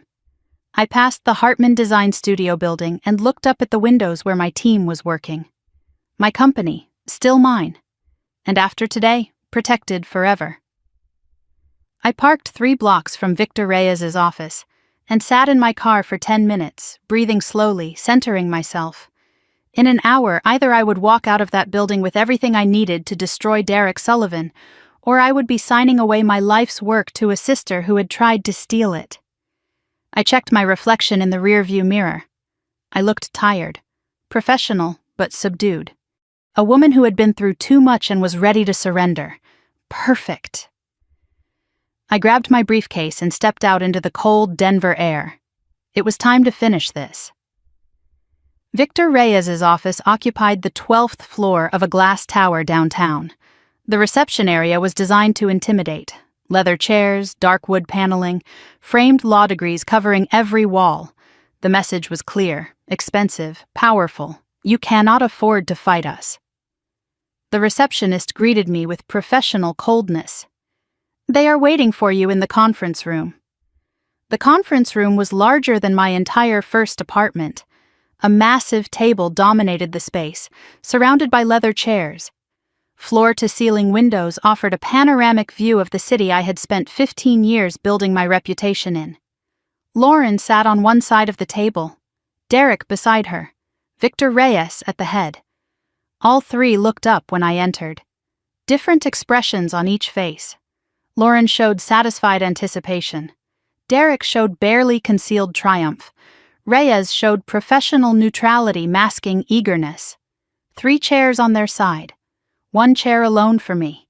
Deliberate isolation, making me feel outnumbered and vulnerable. I took the single chair without hesitation. I placed my briefcase on the table but did not open it. "Miss Hartman," Reyes said with practiced warmth. "Thank you for coming. I know this is difficult. We have prepared the final settlement documents as discussed. Once signed, the lawsuit will be dismissed and we can all move forward." He slid a thick folder across the table, at least 40 pages of dense legal text. Lauren spoke next, her voice sweet with false sympathy. "I want you to know, Melissa, this is not personal. We are just trying to get what Mom wanted us to have. After today, we can start healing. Maybe even be sisters again." Derek said nothing at first. He just watched me with the patience of a predator who knows dinner is served. Then he smiled. "Take your time reading. We want you to be comfortable." I opened the folder and began reading. Page after page of demands dressed in legal language. I took my time. 30 minutes of page turning while they watched. I asked questions about specific clauses, feigning confusion. What does beneficial interest mean exactly? This non-compete section. Does this apply to all of Colorado? Each question made them more confident. She was clearly lost. She did not understand what she was signing. Easy prey. The demands were worse than they had described yesterday. Full transfer of 51% of Hartman Design Studio. Immediate liquidation of the family home with proceeds to Lauren. All estate assets released without restriction. The non-compete agreement covering the entire state for 5 years. And there was something new. A consulting fee of $200,000 to be paid to Derek Sullivan for mediation services. I looked up from the document. This fee was not mentioned before. I cannot agree to that. Derek's smile did not waver. "Melissa, I have spent 18 months helping Lauren through this difficult process. My time has value. Surely you understand that. Think of it as a family discount. I could have charged much more. I wanted to reach across the table and break his teeth. Instead, I let my voice shake. This is more than we discussed. You are taking everything. Why do you need more?" Derek's eyes narrowed when I reached for my briefcase. For the first time since I walked in, something flickered across his face. Not fear, not yet, but awareness. The awareness of a predator who has just sensed that the prey might not be as helpless as it appeared. "I cannot sign this as written. It is not fair." I pulled out Rachel's documents. "But I have another option. A counter-proposal. My lawyer prepared it." "I think you will find it very generous." Reyes took the documents and flipped through them quickly. Too quickly. The language was dense, technical, full of legal jargon that Rachel had designed to look routine. Even boring. Standard releases. Acknowledgements. Nothing that would raise alarm bells on a casual reading. He missed everything. He missed that the beneficial interest in Hartman Design Studio referred to the old, dissolved entity, not the new company. He missed that the acknowledgement of assets received included items Lauren had already stolen. He missed that the release of claims waived all future litigation rights permanently. He missed that Derek's signature as witness created personal liability for fraud. "This looks standard," Reyes said, still flipping pages. "Basically the same as ours, but with additional protections for you." Derek barely glanced at the documents. "This looks fine. Let us just sign everything and be done with it." He was eager. Too eager. He wanted to close the deal before I changed my mind. Lauren hesitated. She looked at the papers longer than Derek. "Should we have Victor review these more carefully?" Derek cut her off. "We have been waiting 18 months. This is what we wanted. If Melissa is ready to sign, we sign. Today. Now." Reyes looked uncomfortable but did not push back. His contingency fee depended on closing this deal. He was not going to slow things down over paperwork concerns. The signing began. Derek signed first. Witness lines on every page. He did not read a single paragraph. His pen moved quickly, confidently, the signature of a man who believed he had already won. Lauren signed next. Page after page, barely looking at the words above her name. She initialed where directed, signed where indicated, treating legal documents like a restaurant receipt. I signed last. The documents I had reviewed 100 times. The trap Rachel and I had spent months constructing. The notary entered. A woman from Reyes's office who had been waiting in the hallway. She checked identification, witnessed the final signatures, stamped each page with the official seal. Everything legal, everything binding, everything permanent. When the notary finished, Derek leaned back in his chair and grinned at Lauren. "Congratulations! You finally got what Mom owed you."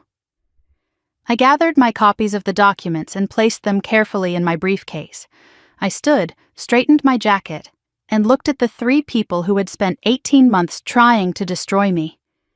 "Thank you all for your time. I will show myself out." I walked slowly through the conference room, past the reception area to the elevator. I felt their eyes on me, triumphant, satisfied, relieved. The defeated sister, finally broken. The elevator doors closed, 12 floors down. I counted each one. My hands were steady, my heart was pounding. In the lobby, I walked through the marble atrium toward the exit. Business people in suits. The normal flow of a Wednesday afternoon. No one knew what had just happened on the 12th floor. No one knew that 3 people had just signed their own destruction. Outside, cold air hit my face. I pulled out my phone and called Rachel. "It is done. They signed everything." Rachel's voice was sharp with anticipation. "All 3 signature pages? Derek too?" "Derek too." He did not read a single word. Long pause. Then Rachel spoke with quiet satisfaction. "Then it is over. They just do not know it yet." I sat in my car for 15 minutes, hands on the steering wheel, staring at nothing. I had just watched my sister sign away her claim to everything she had tried to steal. I had watched her boyfriend put his name to documents that would be used against him in federal court. I had won. But victory did not feel like celebration. It felt like the moment after surgery. The tumor removed, the danger past, but the wound still open, still raw, still healing. I started the car and drove toward the 4 Seasons. Tomorrow, Victor Reyes would read those documents carefully. Tomorrow, he would discover the clauses buried in the legal language. Tomorrow, the screaming would begin. That evening, I sat in a suite on the 23rd floor, the Denver skyline glittering through the windows. I had ordered champagne but had not opened it yet. The signed documents were spread across the desk, every signature in place, every page notarized, every trap set. I called Marcus. "It is done. We are protected." His voice was cautious, hopeful. "What happens now?" "Now we wait." Tomorrow morning, Rachel files the criminal referrals. The FBI already has most of the evidence. This just completes the picture. By this time next week, Derek Sullivan will be in custody. And Lauren? What happens to her? I looked out the window at the mountains in the distance, dark shapes against the darker sky. That depends on her. She can cooperate or go down with him. Either way, she is no longer my problem. Mom tried to save her for years. It did not work. Some people can only save themselves. I picked up my phone and scrolled to Lauren's contact. My finger hovered over the call button. Part of me wanted to warn her, sisterly instinct dying hard. But I remembered Derek's threats, the fabricated witness, the extortion, the $200,000 consulting fee for destroying my life. I put the phone down. Lauren made her choice. Now she would live with it. I looked at my phone one last time. No messages, no calls, no hint that they had discovered what they signed. The silence was temporary. By tomorrow morning, Victor Reyes would realize what happened. He would call Derek. Derek would call Lauren. And then my phone would start ringing with the desperate pleas of people who had just lost everything. I turned off the ringer. I opened the champagne. I poured a glass and raised it to the empty room. "To Mom," I whispered, "you were right about everything." Then I drank. and I waited for the fallout to begin. 3 months after the FBI raid, I sat in the third row of Federal Courtroom 4B and watched Derek Sullivan learn that charm does not work on judges. He had tried everything during the trial. The expensive suit borrowed from his public defender's closet, the humble posture, the occasional tear wiped away at strategic moments. None of it mattered. The jury had deliberated for less than 4 hours. The verdict was unanimous on all counts. The Alfred A. Araj United States Courthouse in downtown Denver was designed to inspire respect for the law. High ceilings, wood paneling, the American flag behind the judge's bench.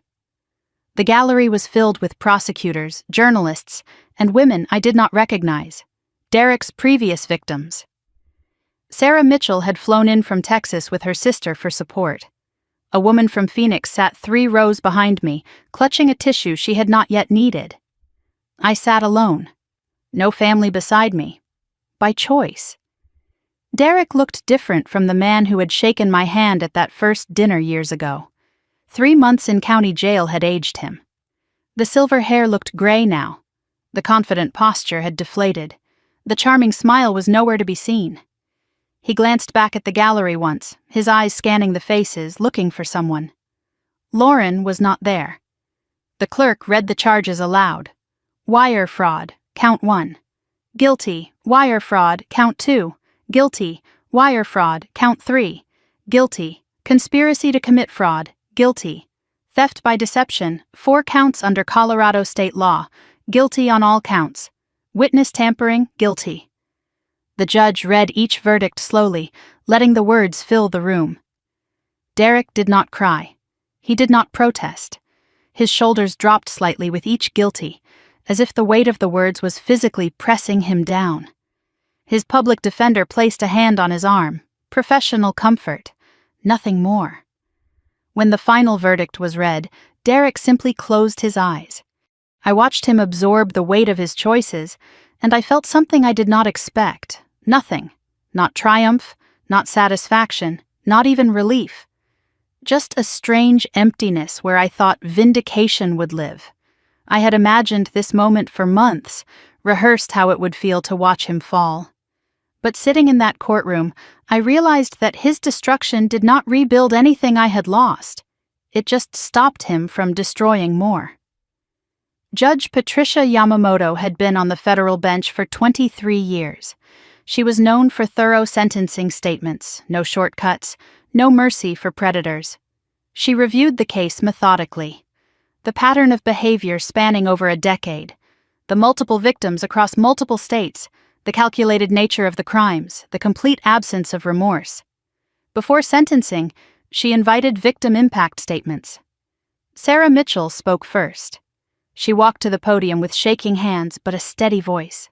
She described the bankruptcy, the children's college funds stolen, the years of rebuilding her life from nothing, the nights she lay awake wondering how she had been so foolish, before realizing that Derek's manipulation was not her fault. It was his skill. A woman from Phoenix spoke next, Derek's victim before Sarah. She had lost her home, her retirement savings, her faith in people. She was 63 years old and working 2 jobs to survive because a man she trusted had taken everything.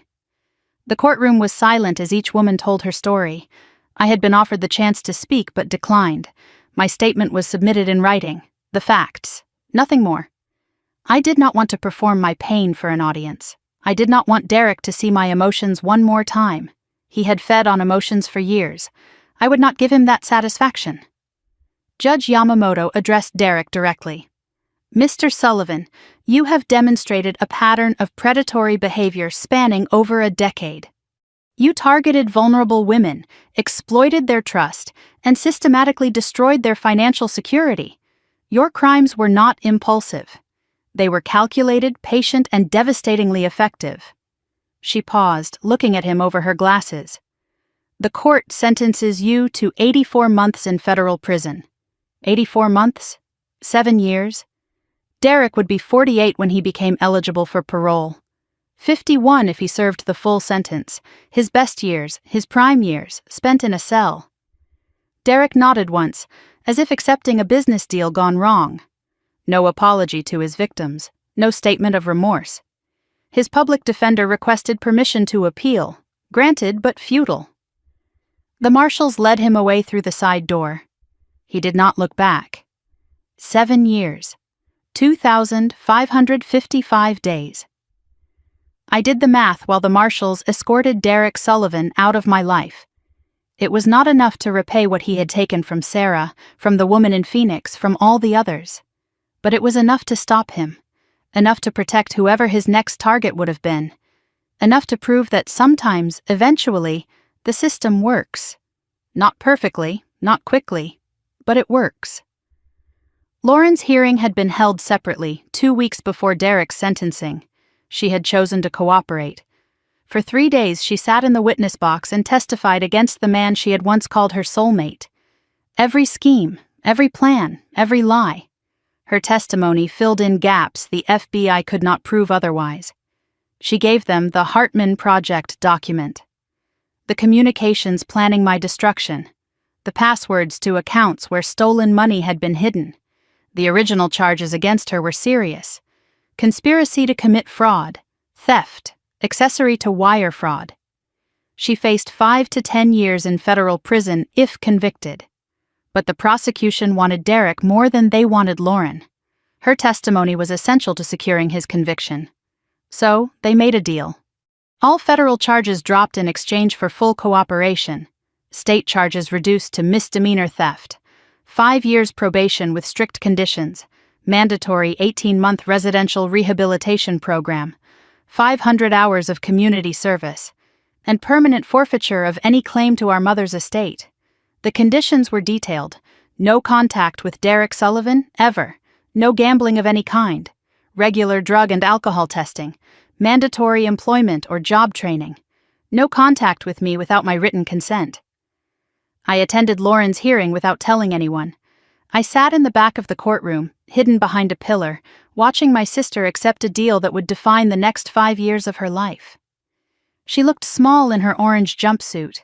Hair unwashed, no makeup, nothing like the polished woman who had demanded I sign over my company. When the judge accepted the plea agreement, Lauren cried.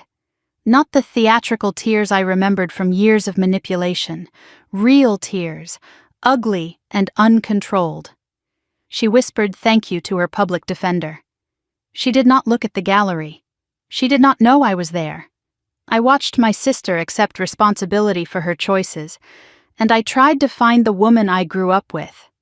The girl who used to climb into my bed during thunderstorms. The teenager who cried on my shoulder after her first heartbreak. The young woman who once had talent and charm and a future. She was still in there somewhere, buried under years of bad choices and worse men. The question was whether 18 months of rehabilitation could dig her out, or whether the person I remembered was already gone forever. What surprised me most was what Lauren revealed during her testimony about Derek. She told the court that he had hit her once, early in their relationship. She stayed anyway, convinced herself it was her fault. He controlled her finances after that, her phone, her friendships. Classic abuse patterns that I had never seen because I was too focused on what she was taking from me to notice what he was taking from her. This revelation did not excuse what Lauren did. She was an adult who made choices, who signed documents, who stole from family. But it added a layer I had not considered. Derek did not just use Lauren, he broke her first. She was both predator and prey, manipulator and manipulated. Rachel's perspective was characteristically clear. It does not change anything legally. She is still responsible for her actions. But it might matter to you personally, knowing she was not just evil. She was also a victim who became a perpetrator. It happens more than people realize. I spent years believing my sister chose Derek over me, that she looked at our family, at our mother's legacy, at everything I had built, and decided it was worth destroying for a con man's approval.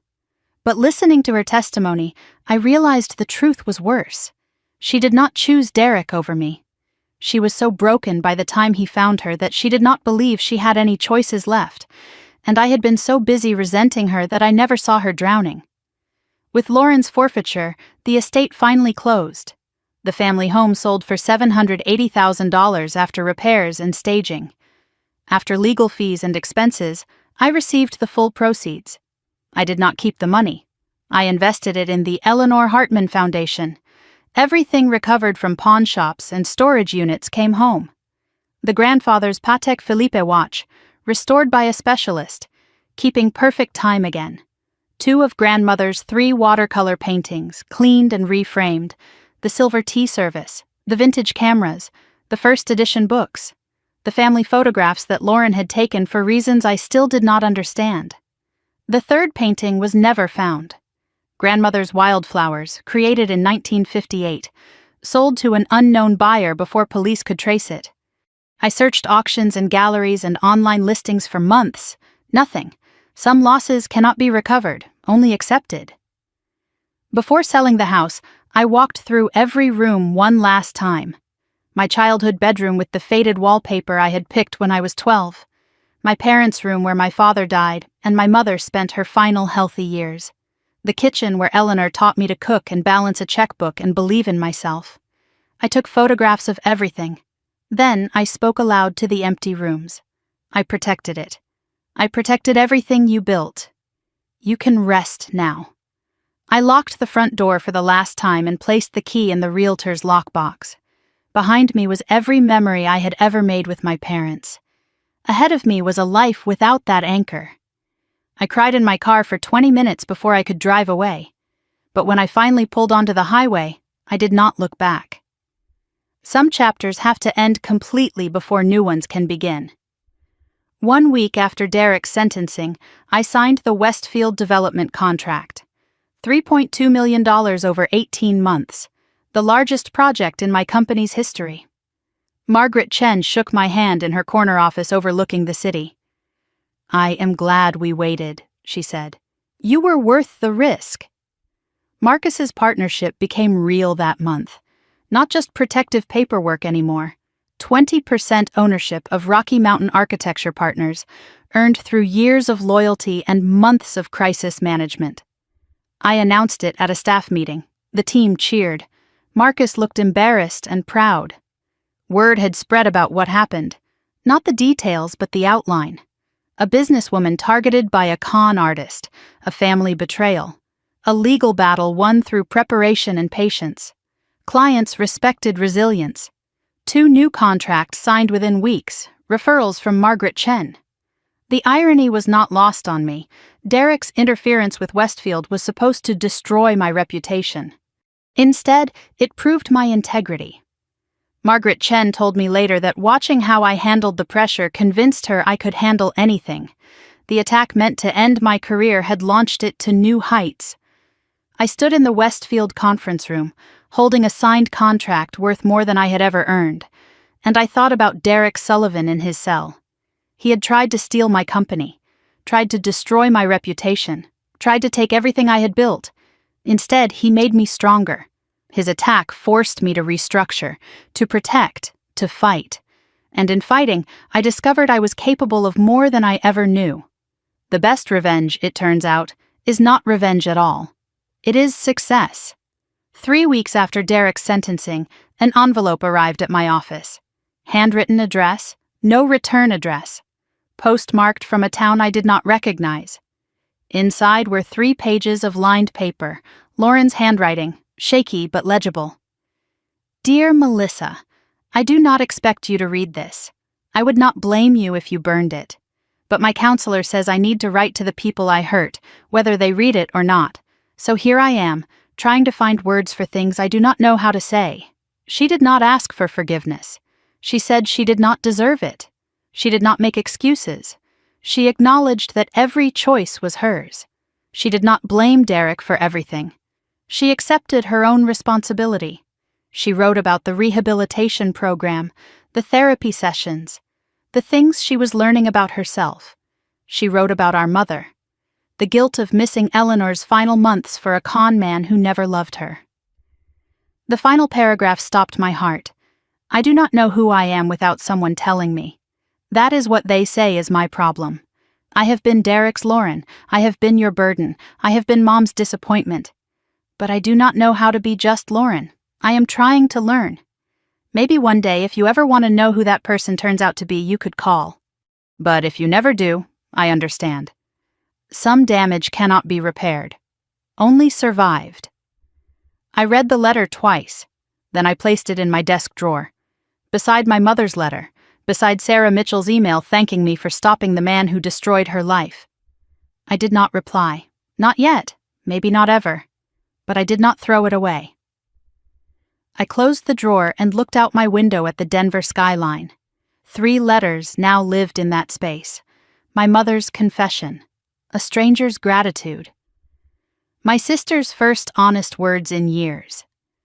I did not know what to do with Lauren's attempt at amends. I did not know if I could trust it or believe it or build anything on it. But for the first time since the will reading, I did not know what would happen next. And somehow, that uncertainty felt less like fear and more like possibility. 6 months after Derek Sullivan's sentencing, I walked into Hartman Design Studio on a Tuesday morning and realized something had changed. Not the building.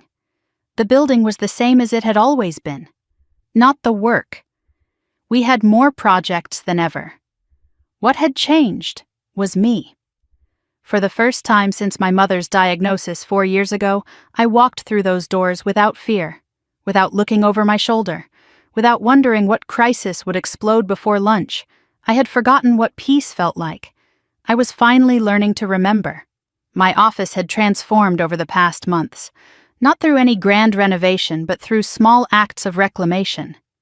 Grandmother's 2 recovered paintings now hung on the wall behind my desk. The Rocky Mountain watercolor on the left, the autumn aspens on the right.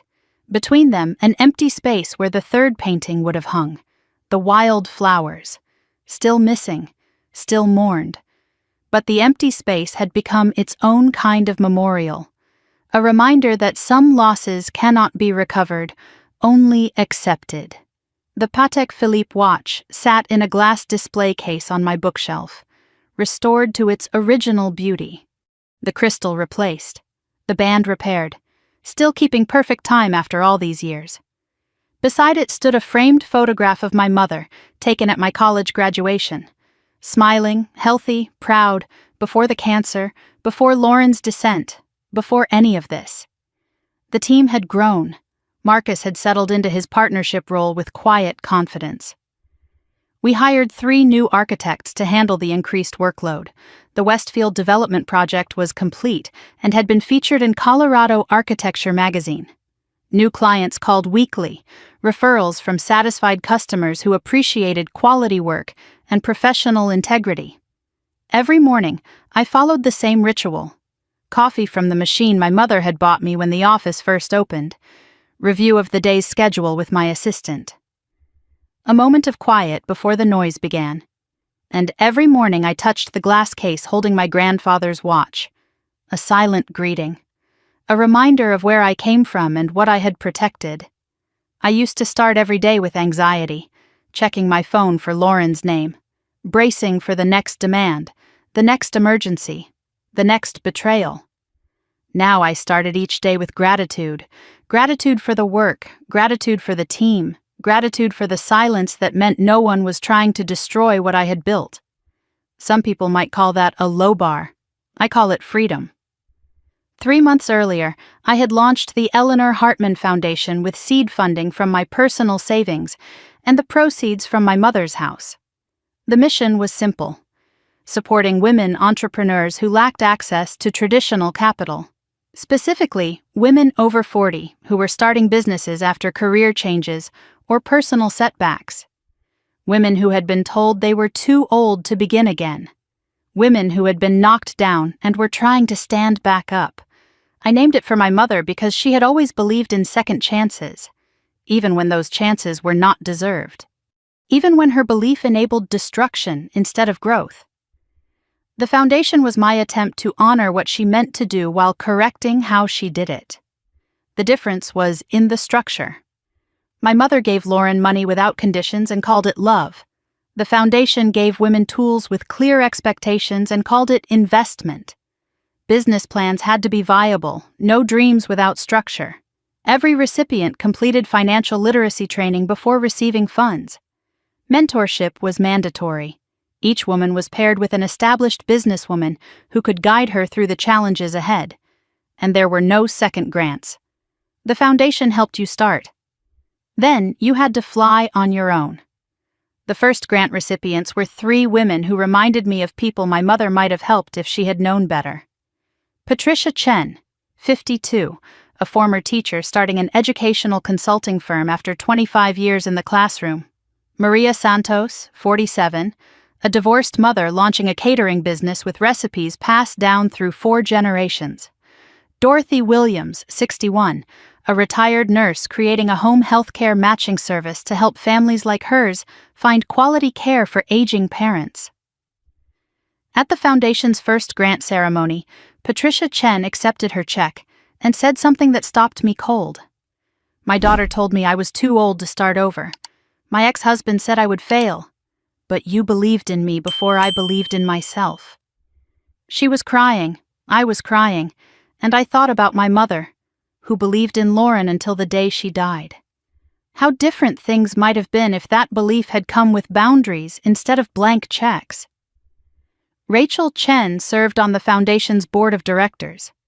Pro bono, she insisted. Her legal expertise helped structure the grants as investments in dignity rather than charity. Our monthly lunches had evolved from strategy sessions to genuine friendship. She understood what I had been through in ways few others could. The first Tuesday of every month, we met at the same restaurant, a quiet Italian place in lower downtown where the waiters knew our orders before we sat down. Rachel always got the salmon. I always got the risotto. The conversations had shifted from legal strategy to life. We talked about work, her cases, my projects, the foundation's growing wait list of applicants. We talked about personal lives. Rachel was dating someone new, a pediatrician she had met at a charity event. I was not ready yet, but I was thinking about it. We never talked about Lauren unless I brought it up first. You look different lately, Rachel said at our most recent lunch. Lighter. I stopped carrying weight that was never mine to carry. She smiled. Your mother would be proud of you, not for winning, for surviving. She always knew you were the strong one. She just wished Lauren could be too. Rachel provided updates on Derek when relevant. His appeal had been denied 2 months earlier. He would serve at least 5 years before parole eligibility. Other victims had come forward since the trial. 2 more women from his past. The federal prosecutor was considering additional charges. Do you ever regret it? Rachel asked, swirling her wine. Any of it? I thought about the question for a long moment. I regret that it was necessary. I regret that my sister became someone who required that response. But the actions themselves? I shook my head. I protected what mattered. That is not something to regret. That is something to build on. The email arrived on a Wednesday afternoon. Sender name unfamiliar. Subject line simple. Thank you from Texas. I almost deleted it as spam. Then I saw the first line. Dear Miss Hartman, my name is Sarah Mitchell. I was married to Derek Sullivan. Sarah's email was 3 pages long. She wrote about meeting Derek 12 years ago when he was still using the name Derek Marcos. About their 2 children, now ages 10 and 8. About how he had drained her savings, maxed her credit cards, and disappeared when she finally confronted him. About the years she spent rebuilding, raising kids alone, never receiving $1 of child support. When Derek was arrested, federal prosecutors had contacted his previous victims. Sarah's testimony helped establish his pattern of behavior. The judge had ordered restitution, including 4 years of back child support. Derek's seized assets, including money he had stolen from Lauren, went to his victims. The final paragraph made me cry. I spent years feeling like I was the only one he fooled. Your case proved I was not crazy, not stupid, just targeted by a predator. Because of what you did, my children will have college funds. You did not just save yourself, Miss Hartman, you saved everyone who comes after. I thought about Catherine Wells, the woman in Nevada who had taken her own life after Derek destroyed her finances. The woman from my mother's investigator's report, survived by no one. I wondered if her family would ever know the truth, if they would ever understand that her death was not weakness, but the result of a calculated predator who had practiced his cruelty for years. Sarah's email ended with a line I have thought about every day since. "You are not just a survivor, Miss Hartman. You are proof that fighting back works. Some of us were too scared to fight. You fought for all of us." I printed that email and put it in my desk drawer next to my mother's letter. On the hard days, and there are still hard days, I read them both. One from the woman who prepared me for battle, one from a stranger who reminded me why the battle mattered. That afternoon, I opened the safe in my office and removed my mother's letter. The one I had finally read the night before the signing. The one that had given me the weapons to end the war. I had focused on the revelations during those frantic hours. Derek's hidden history, Lauren's secret forgery, the instructions for protecting myself. But there was a final paragraph I had skimmed, too raw to absorb in the moment. 6 months of distance had made space for grief. I sat in my chair, afternoon light streaming through the windows, and read the final page slowly, letting each word land. "Melissa, if you are reading this, you have survived whatever Lauren and Derek threw at you. I wish I could be there to see you win. I wish I could hold you and tell you I am proud. But since I cannot, let me say it here. I have always been proud of you. Not because you are successful, not because you are strong. I am proud of you because you are kind. And kind people in an unkind world are the bravest of all." Then came the words I had skimmed before. "When this is over, you may wonder if you did the right thing. You may feel guilty for protecting yourself instead of saving Lauren. You may lie awake asking what you could have done differently. When those nights come, I want you to remember something. You cannot save someone who does not want to be saved. And trying to do so is not love. It is just another form of control. Let her go, Melissa. Let her find her own way. And let yourself be free." I cried for the first time in months. Not tears of grief or anger, tears of release. My mother had known me better than I knew myself. The guilt I had carried about Lauren, about the outcome, about whether I had done enough or too much, began to lift. I folded the letter carefully and placed it back in the safe. But this time, I did not close the door on those words. I let them live in me, breathing, circulating, becoming part of who I was choosing to be. My mother was right. Trying to save Lauren had been its own form of control, a way to feel needed, a way to feel important, a way to avoid facing the truth that my sister had made choices I could not unmake. Letting her go was not abandonment. It was the most loving thing I had ever done, for both of us. For 5 years, I had slept with my phone on the nightstand, volume up, waiting for the 2 a.m. call, the emergency, the crisis. Even after the trial, the habit persisted. Trauma outlasts its source. The body remembers danger long after the mind declares safety. But last month, something shifted. I went to bed at 11 and woke at 7. No nightmares about Lauren stealing paintings, no anxiety dreams about losing the company. Just 8 hours of quiet, uninterrupted rest. The physical changes followed. The dark circles under my eyes faded. I gained back the weight I had lost during the lawsuit. My doctor noted lower blood pressure at my last checkup. "Whatever you are doing," he said, "keep doing it." The emotional inventory was harder to measure but impossible to ignore. I no longer flinched when my phone rang. I could hear Lauren's name without my stomach dropping. I looked forward to weekends instead of dreading them. I was considering dating again. Not ready, but considering. I told my therapist yes. I finally started seeing one. That I felt guilty for being happy. After everything that happened, I said, should I not still be suffering? She looked at me with the patient expression of someone who has heard this before. Melissa, you did not cause your sister's choices. You are not required to serve a sentence for her crimes. Happiness is not betrayal. It is just living. I have been practicing that. Just living. Some days it feels like learning to walk again. Other days, it feels like flying. The call came on a Sunday afternoon.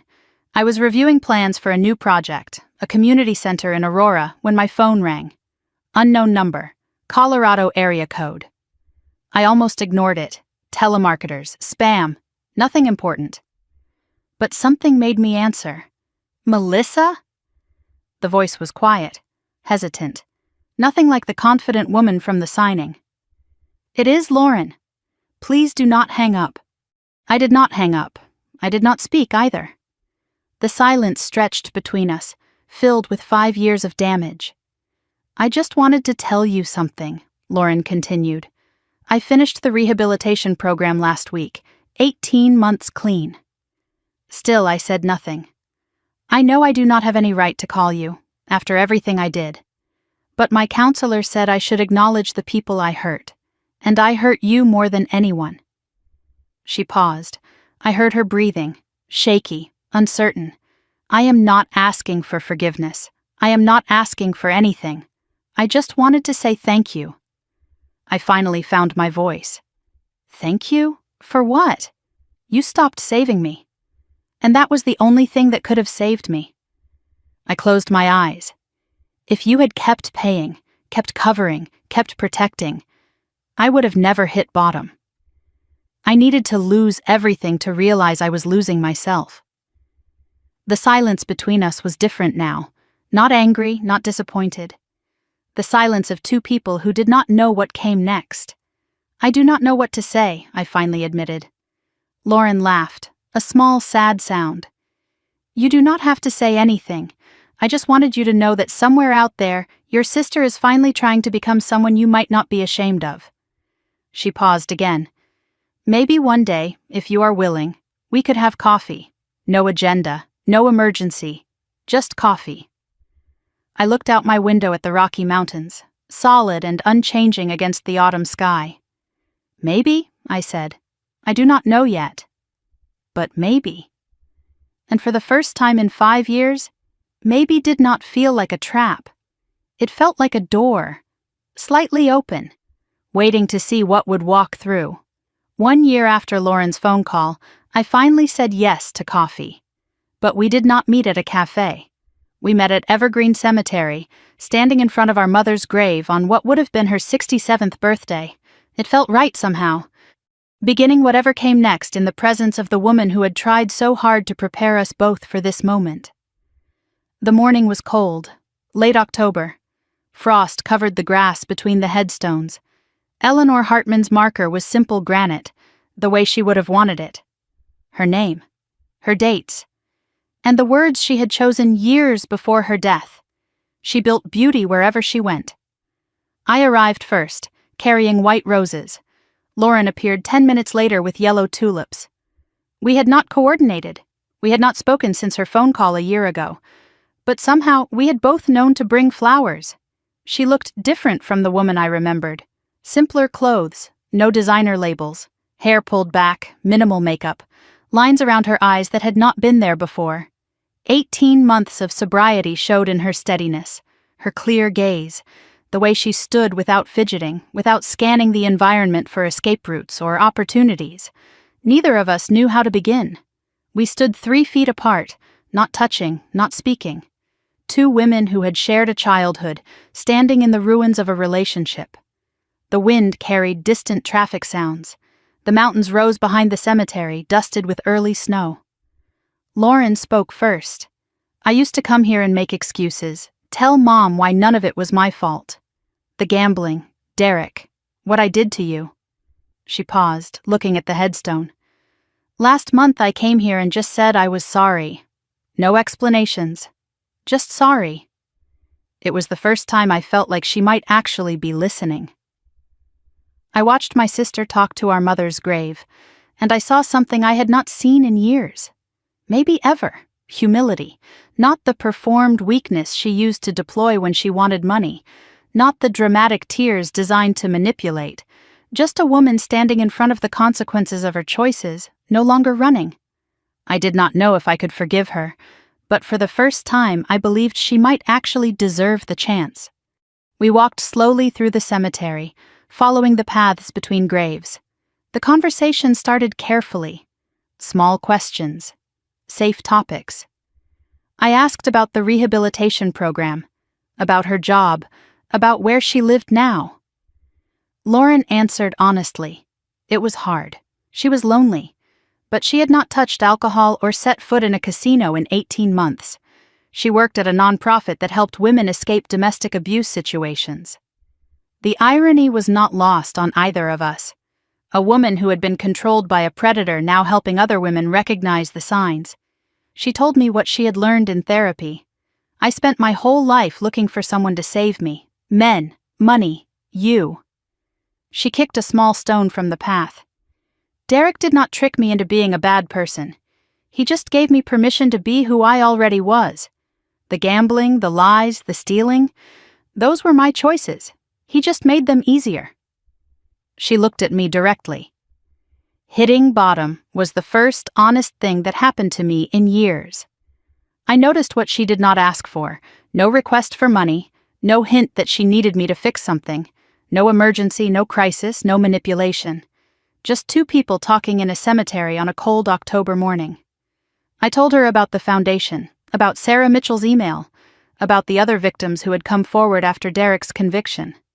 I told her about the therapy I had started, the sleepless nights that had finally stopped, the slow process of rebuilding a life I had nearly lost protecting hers.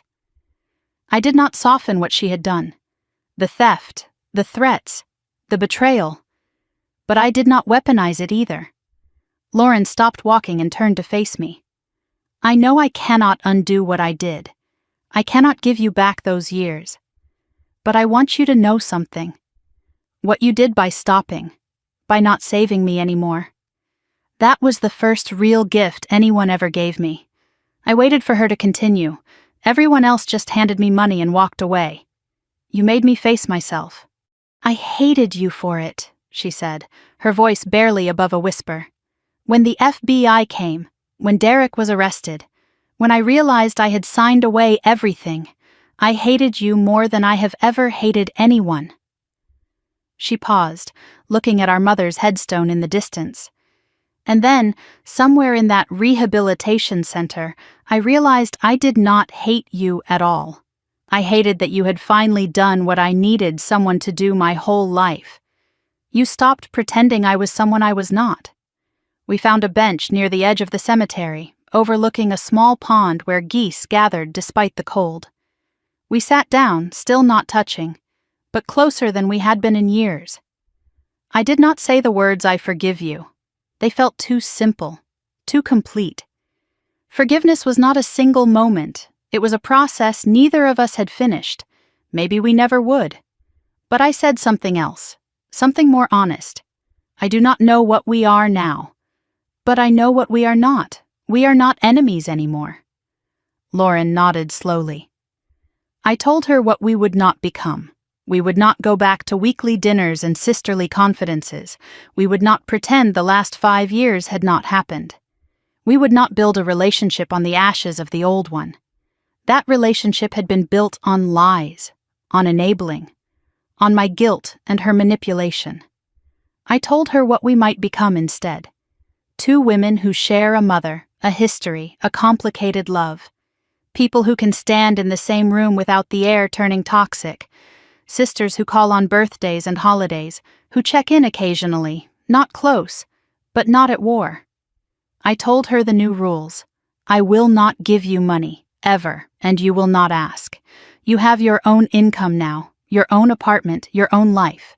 If you relapse, I will not rescue you. If you succeed, I will celebrate from a safe distance.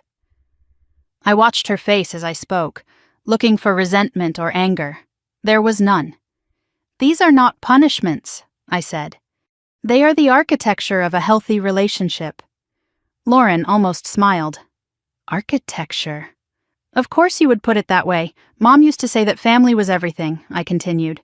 She said it when she paid off your debts, when she covered up the forgery, when she wrote a will designed to protect us both from each other. But standing at her grave, I finally understand what she meant.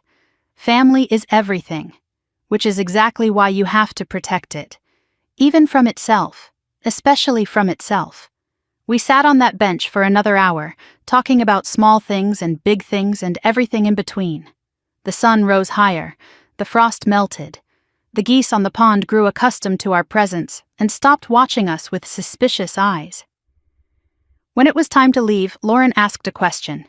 "Can I call you?" "Not for emergencies, just to talk sometimes. Maybe once a month, just to let you know I am still standing." A year ago, I would have said no. But a year ago, Lauren was not this person. "You can call." I might not always answer, but I will call back. I paused. "And Lauren, if you need help, real help, not money, I will try. But the first time you lie to me, the first time you manipulate me, this ends. For good. No more second chances after this one." She nodded without offense. I would not expect anything else. She hesitated. "And, Melissa, if I ever start becoming that person again, do not wait for me to hit bottom. Just tell me, even if I do not want to hear it." We did not hug. That intimacy had not been rebuilt yet. But Lauren reached out and touched my hand, just for a moment. Then we walked to our separate cars, parked on opposite sides of the cemetery road. Before she drove away, Lauren waved once, a small gesture, almost shy. I sat in my car and watched her taillights disappear down the cemetery road. I did not feel triumphant. I did not feel healed. I felt something quieter and more honest. The fragile possibility of a future that was not defined by the past. It was not forgiveness. Not yet. But it was a door left open, just enough to see what might walk through. The drive back to Denver took 45 minutes. I did not turn on the radio. I drove in silence, processing the morning, watching the mountains grow larger as I descended from the foothills. The city skyline emerged as I approached downtown, the place that had been my home for 15 years, my battleground, my sanctuary. I parked in my usual spot and walked into Hartman Design Studio. Late morning now, the office buzzing with activity. Marcus waved from the drafting floor, deep in conversation with one of our new architects. The Westfield development plans had been replaced by new projects on the wall. A community center in Aurora, a boutique hotel in Cherry Creek, a mixed-use development in River North. I closed my office door and stood at the window. The Rocky Mountains in the distance, white peaks against a brilliant blue sky. Behind me, grandmother's 2 paintings hung on the wall, the Rocky Mountain watercolor, the autumn aspens, and between them, the empty space where the wildflowers would never hang. Some losses cannot be recovered, only accepted. I walked to the display case on my bookshelf, grandfather's Patek Philippe, still keeping perfect time. My mother's photograph beside it, smiling, healthy, forever frozen in a moment before everything changed. And tucked behind the frame, invisible to visitors, her letter, folded, treasured, the words I had memorized by now. I looked at the watch my grandfather had given my grandmother 70 years ago. I looked at the paintings my grandmother had created with her own hands. I looked at the photograph of my mother, who tried so hard to protect both her daughters, and learned too late that protection without boundaries is just another word for sacrifice. 3 generations of women who built things, who created beauty, who loved imperfectly but completely. I was the 4th, and I was determined to learn from every one of their mistakes. The past 5 years had taught me things I never wanted to know. That family can be the source of your greatest pain, that love without limits becomes destruction, that some people cannot be saved no matter how much you sacrifice, that boundaries are not walls, they are architecture, they define the space where love can exist without destroying itself. I had reclaimed everything that mattered, my company stronger than ever, my peace, earned through nights of therapy and mornings of practice, my identity no longer defined as Lauren's sister or the responsible one, but simply myself, my future undefined and unwritten and finally my own. I had released what needed releasing. The guilt that told me I should have done more. The belief that love meant endless sacrifice. The fantasy that I could save Lauren if I just tried harder. The weight of a relationship built on need instead of respect. I did not seek revenge against Lauren and Derek. I simply stopped protecting them from the consequences of their own choices.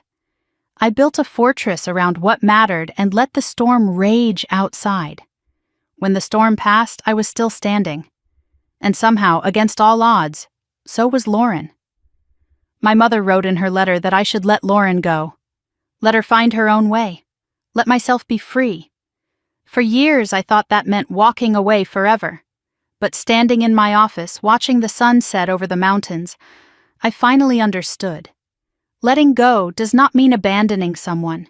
It means trusting them enough to face their own life. It means loving them enough to stop being their crutch.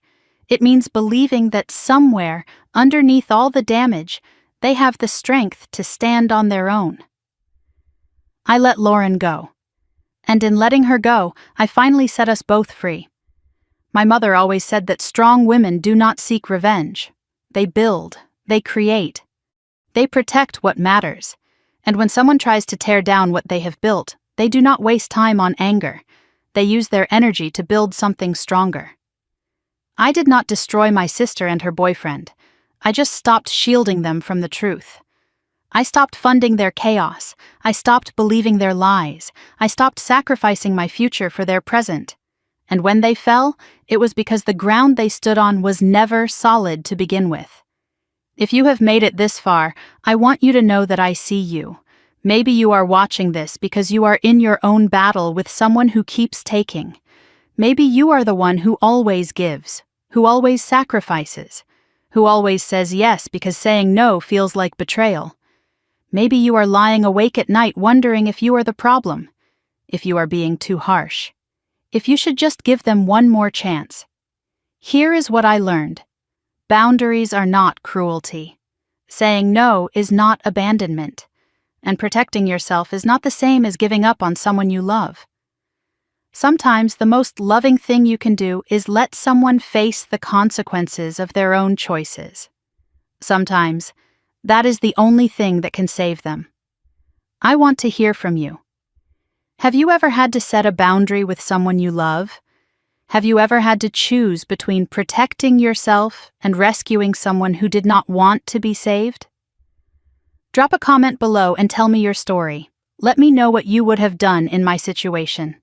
And if this story resonated with you, if it made you feel a little less alone in your own battle, consider subscribing so you do not miss what comes next.